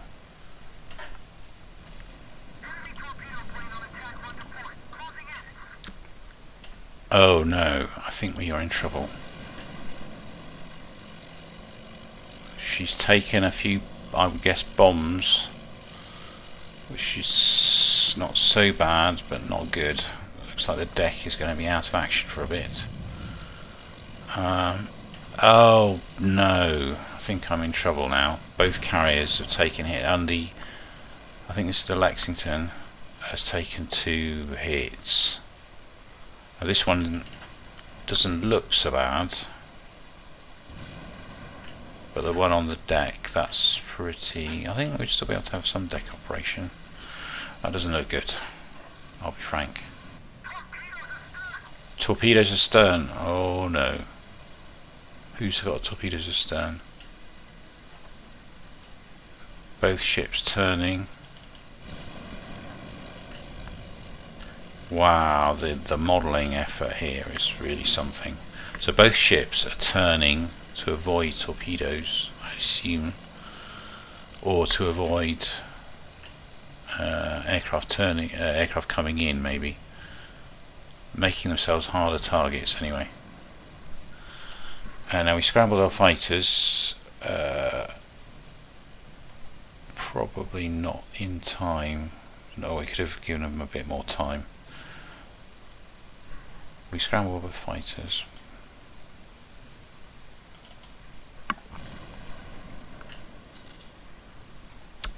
So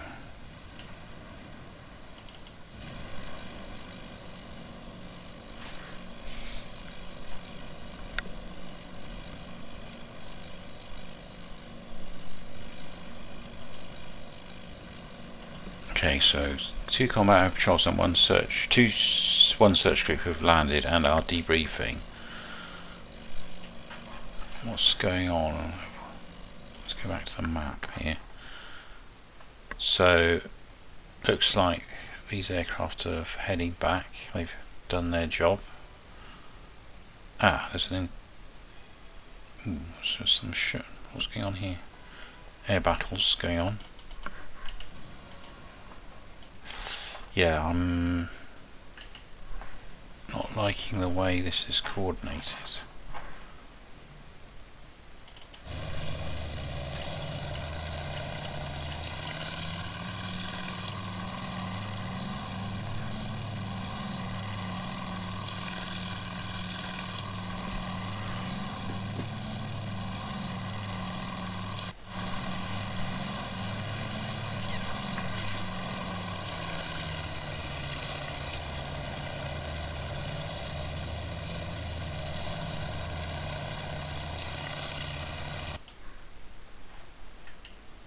That doesn't look good.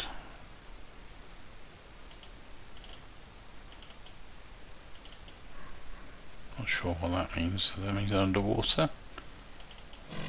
Okay, so our bombers are coming back from their search job.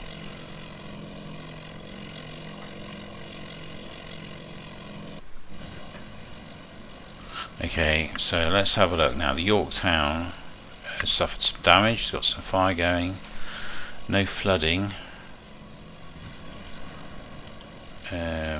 Status disabled. Search radar. Oh dear, oh dear. Lots of damage going on there.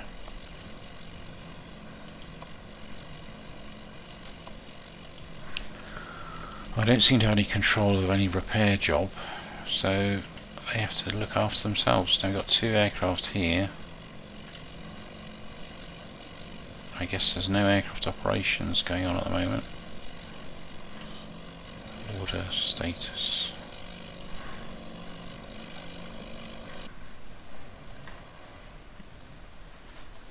An enormous amount of aircraft movements.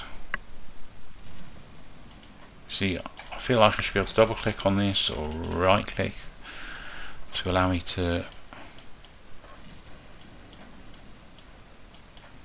you know, I can't. Let's freeze this a minute.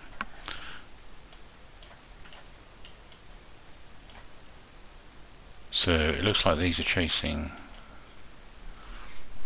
2+ aircraft from the Yorktown. Appear to be chasing this 1 aircraft, and behind them they got these 10+ aircraft. Surely they should turn around and attack those. Now I've got no, if I right click, I've got no ability to control these people. And even more confusingly, I don't even know how to identify them, because it says contact 0055. I can't relate that to anything on this chart. So, yeah. According to this, I've just got 3 fighters in a scramble. Scramble 09. I'm sure.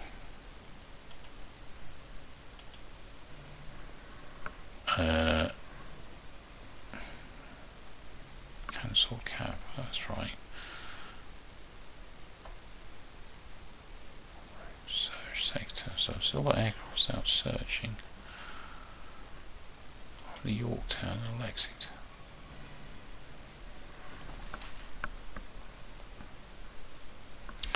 Squadrons.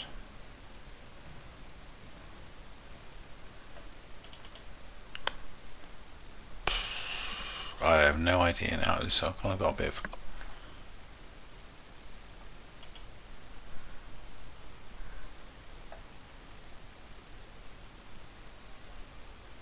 defensive air ops, yeah, cap area.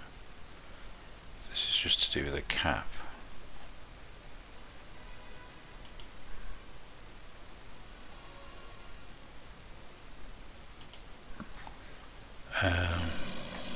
Binocular view, okay. Right, so it's like I'm standing on the ship looking at the aircraft running around. Looks like they got control of the fires, which is good. Yeah, fires are out. Bit of smoke. Not so happy on the Lexington.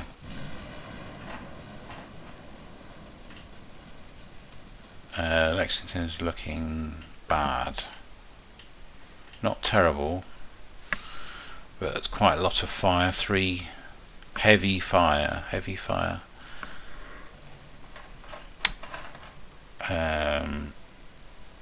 Yeah. Okay, that's not looking good at all. And we got finally this red button. No air ops possible. Carrier is damaged. Okay, Yorktown.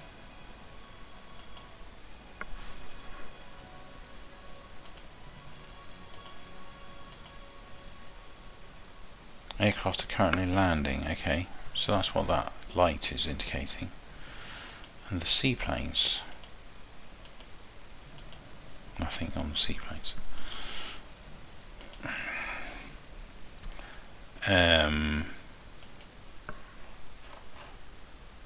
Okay. I mean, this is a mess now. 5 minutes ago. Okay, let's play on.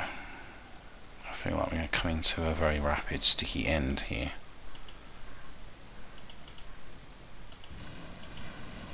Oh dear, I do not want to speed that up. Enemy bomber down in flames.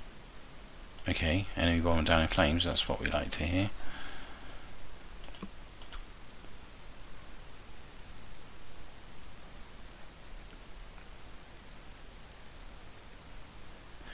So, I feel like, oh dear, I spoke too soon. I didn't even finish what I was going to say. I was going to say, I feel like we've seen off their main attack wave, but now it looks like there's another attack wave coming in. 10 plus, 10, 20 plus. So I think that was the first half of the attack, and now the second wave is coming in. And if we look at what we've been up to, we sent out a load of aircraft on a search, and so we did actually identify the task force. And you see, I wasn't keeping track. 8 ships, 2 CVs, so we've actually found theirs. Okay.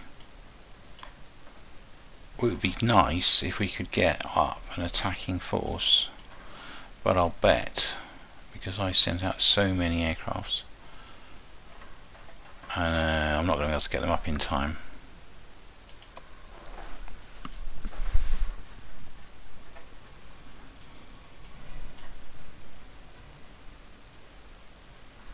So these are 21 nautical miles away, so that means they'll be overhead in just a few minutes. No, here it says range bearing, and here it says 90 nautical miles distance.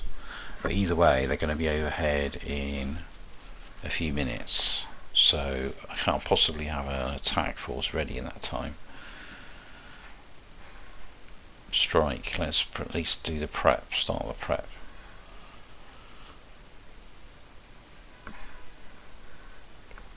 Well no, hold on a minute, can we scramble any more fighters? All fighters available on this carrier will take off. Are you sure? Yes. That was the Yorktown. I don't think the Lexington can do anything. Naval attack, Yorktown, call sign love. Great. Aircraft selection. Let's have some escorts. No, they're all up. Okay, dive bomber. We're going to go all out. We're going to launch the lot. I feel that torpedo bomber.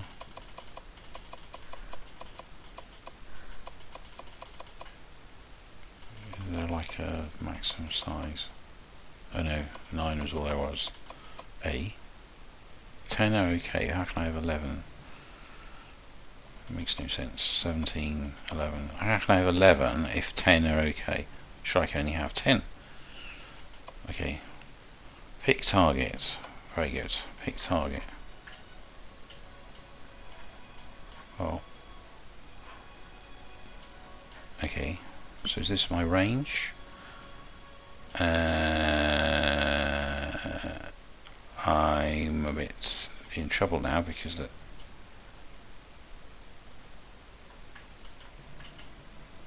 new strike. No strike aircraft selection mission cannot be launched. So okay, I messed up. Hold on. Strike.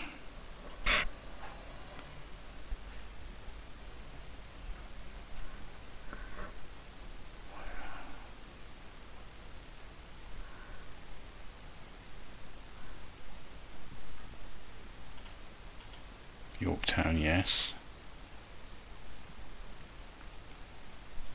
Right, it's not Yeah, it's not going to let me select. So I think I've somehow created this huge attack force, but I didn't get as far as assigning it a target.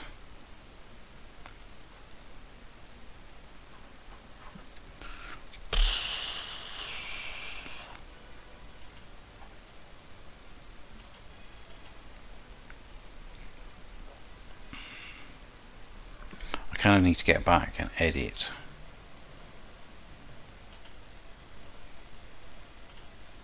Yeah. 0 in the planning. Right, this strike force here. It's in the planning stage, yes. But oh dear. How do I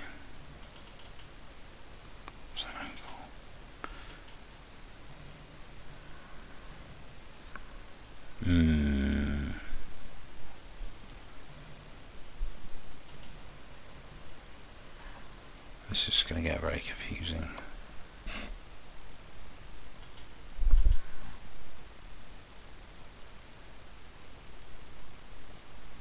No. Now you see, it's allowing me to create another nav strike, but with no aircraft in it.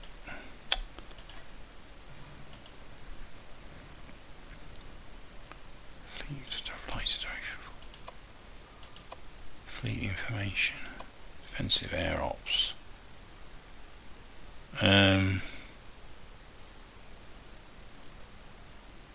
Flight deck.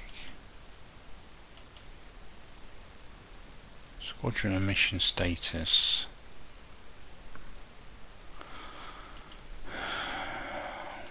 Feels like I'm missing. Hey, we're still, time's running on. What's going on? Let's freeze that for a start.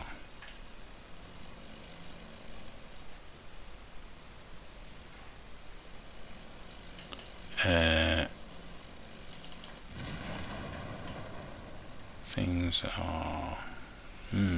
one of the fires is out, the one at the front is not good.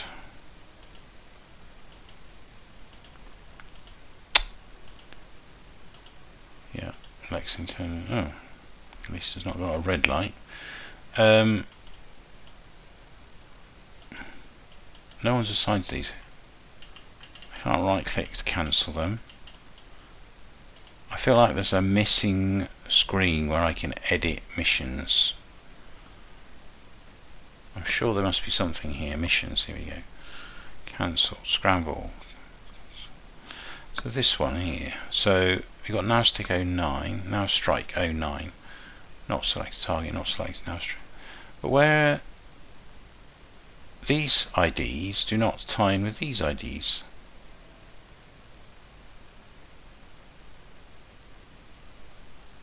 There's a 9, 11 and a 14. There's no 9, 11 and 14 here.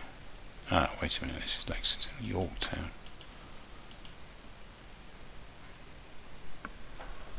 Okay, there's strike. That's the one, aircraft 37, edit mission. Aha. So, can I target ID custom, pick any contact or any point on the map.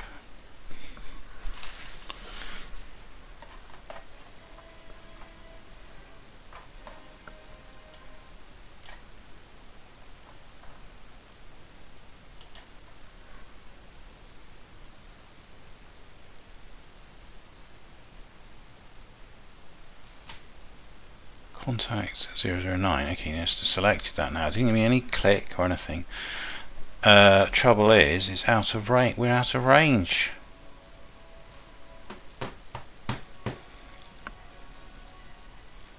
Best possible date 10/27.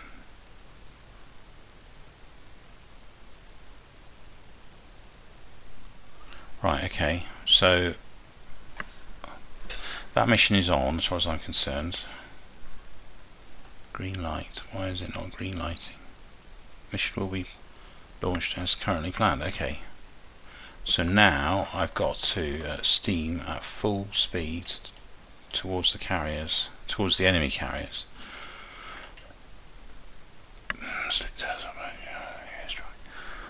No, I want the navigation of the fleet. How do I do that? So I've been letting them tool around.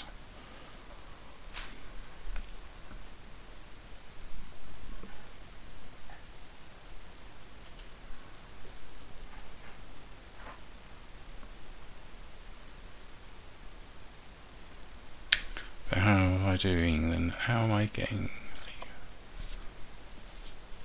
edit navigation? I seem to have no control. Search, scramble. How do I navigate the whole fleet? Formation editor. No, I don't think so. Fleet information. Navigation. 30 knots. Course 321.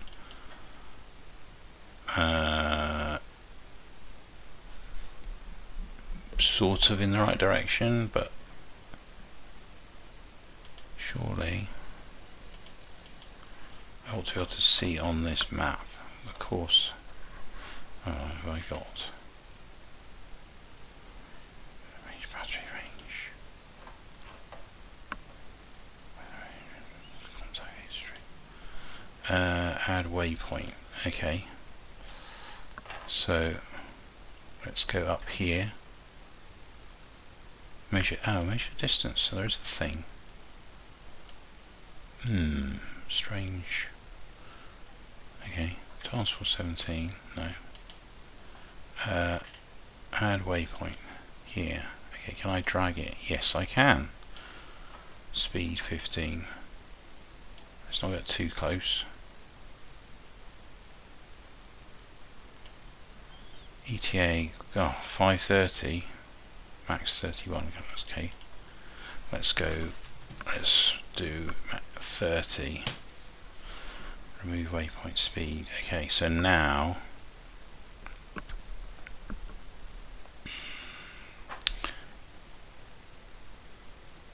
okay, that's brought the time to get to that point to down. It's 3 hours to get there. I think we probably have to go a bit closer than that.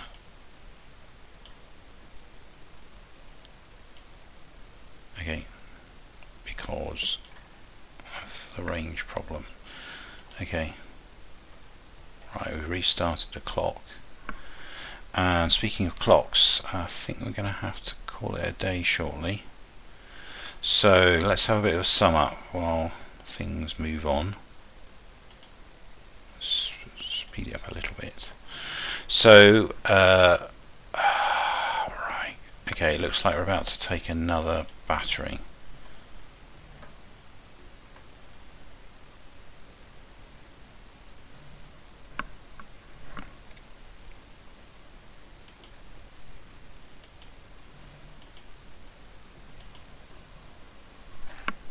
Scrabble.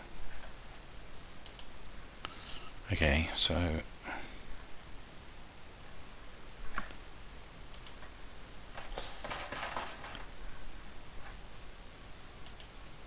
okay, let's sum up first of all what's happened in this battle, and then we'll also have a little bit of a review, my first impressions, and then we're going to finish there. Where the game may be over any minute now anyway, because we're about to get walloped again, but still. So we scrambled the Lexington's fighters. That yes, we know that, and I probably left it too late again. The Lexington's trying to get off some fighters. Can the Yorktown scramble anything more? I don't know. But if she can, now's the time. Okay, so the crew, damaged repair crews have been busy and got the Lexington back up and running. And we scrambled our fighters. I can see the anti-aircraft going off from the aircraft carrier now, so I think these are going to be torpedo attacks, which worry me a lot more than the bombers. Torpedoes astern. Enemy Okay, so now we're turning heavily to port. Right, I'm going to try, even as this action goes on, I'm going to try and look at that. Again, no crew model yet, but you can see the anti-aircraft guns going crazy as we do our hard turn.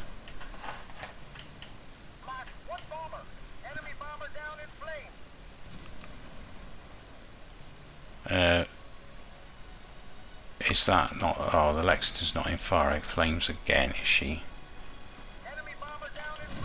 Oh dear, oh dear, oh dear.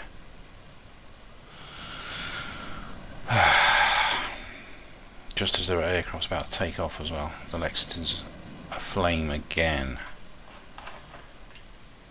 Why is the Lexington always the one getting hit? Who's that calling that out? Enemy aircraft shot down, yes, but... Oh dear, oh dear.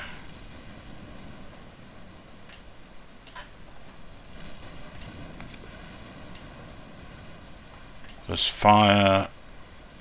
Look at that. Look at these anti-aircraft guns going along the side here. Single, it mounts. Probably something like a 20mm. I'm just guessing. I don't know. Could be Browning 50s. Yeah. Oh, look at that underwater shot. The Lexington is aflame again. Right. Okay. I'm getting sidetracked by what's going on. So we launched combat air patrol. We launched some search patterns. We did find the enemy carrier fleet, but what we should have done is been much more careful to have, I don't know how, but have a detachment of bombers and torpedo planes ready to go the moment we spot the carriers and launch, before the enemy can attack our ships. But there was a range issue. We have to close the range. So that in itself tells us something, because the Japanese have been able to launch an attack at a range to which we can't. So I seem to be at a bit of a range disadvantage there. Now, so yeah, we spotted the enemy carrier. We put up combat air patrols. The combat air patrols seem to be in the process of landing when the first wave of attacks came along, and didn't. I had to scramble. Well, probably left it too late. Scrambled some fighters. So where we are at the moment is, it looks like that attack is gone. That wave of attack has gone. Is there another wave going in? No, there's more guys going off. I think the Japanese would take this to be quite successful so far, because they've landed quite a few blows on us and we've not even scratched their paint yet. So assuming that there aren't more waves about to kill us, we have an opportunity. We certainly lost the element of any element of surprise. It's now just a slugging match. But the Yorktown is still operational. The Lexington, hopefully the repair crews can get her back up and running. And my planned mass attack from the Yorktown can still go ahead, and I'd like to get another mass attack off from the Lexington.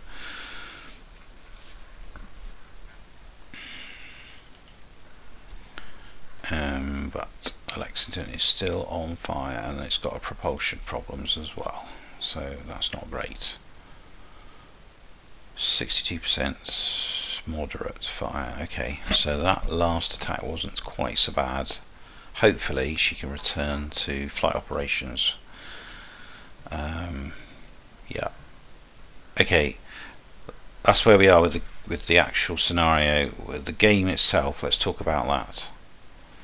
I definitely found the UI, the user interface, quite different in some respects from previous games.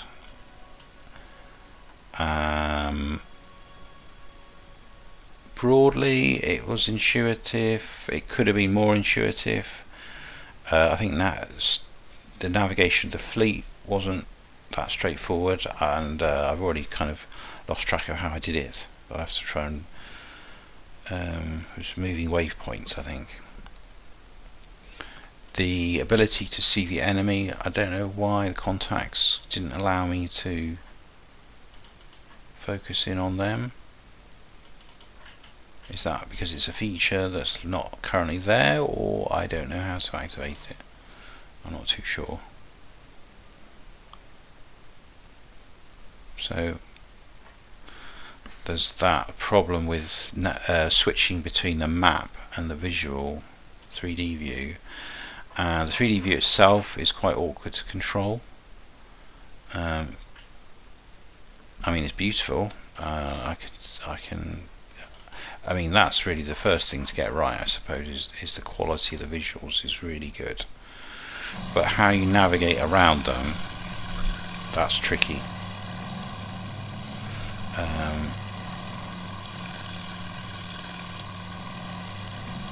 But I do get the way in which you kind of select, that's good, because obviously you've got to have lots of forces spread out all over the place. So yeah, these guys are coming back, good. Yeah, so I think the controls are mostly intuitive, but they could have been more intuitive. I suspect that's an area that's going to have a lot of work done on it, because it's quite hard to coordinate.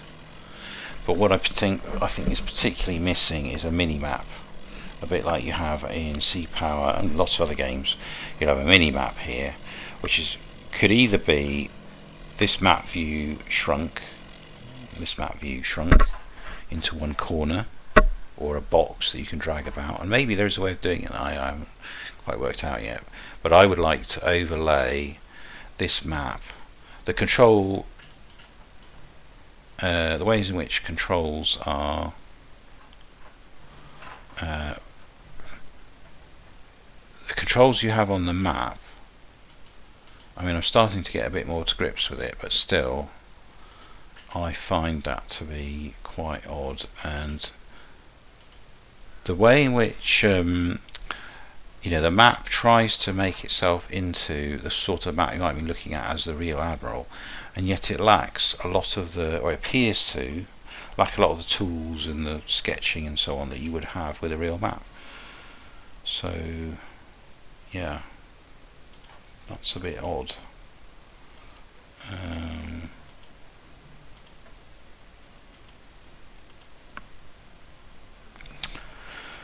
Hide ruler.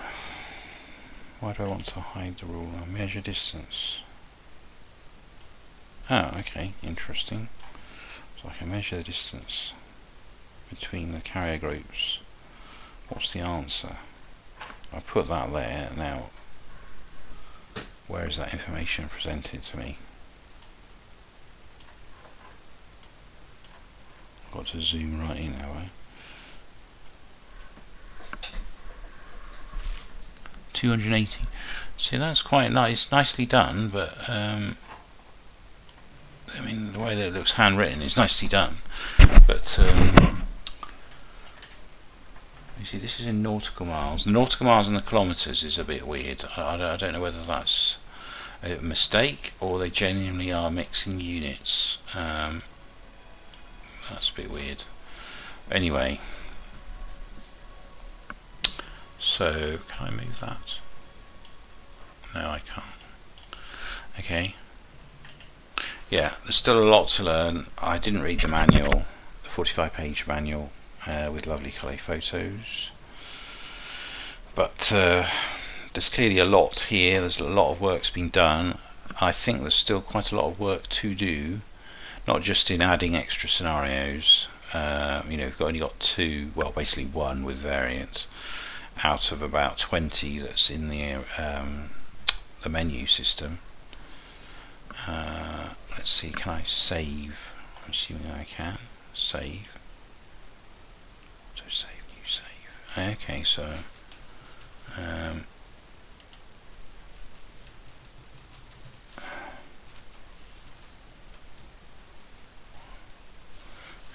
save that. Don't know where that's saving, but never mind. Yeah, so I think let's just have a look at the options. So I think there's still quite a lot of work to be done on the UI.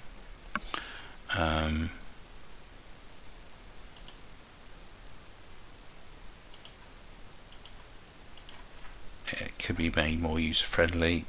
There's a whole lot of other features that are currently missing. The scenario editor. I'd hope to have this thing's going to have a link to workshop. That's really a must for a game like this to really give it playability. Whether it's got multiplayer, I don't know. Coming, maybe.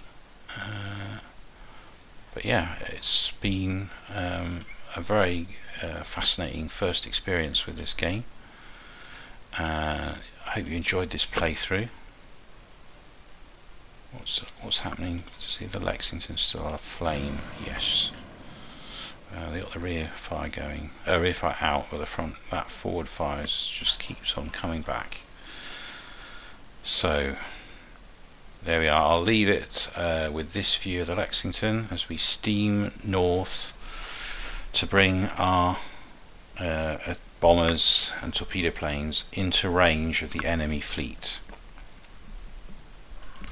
And we'll join again, hopefully tomorrow, to what I imagine would be a relatively short conclusion to this particular campaign, or this particular scenario.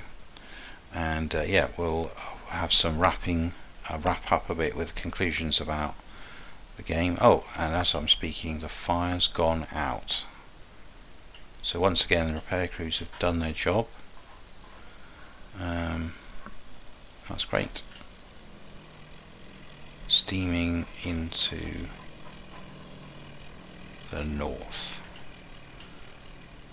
And yeah, we're going to leave it there for today. Hope you enjoyed that. And see you again probably tomorrow. Okay, bye.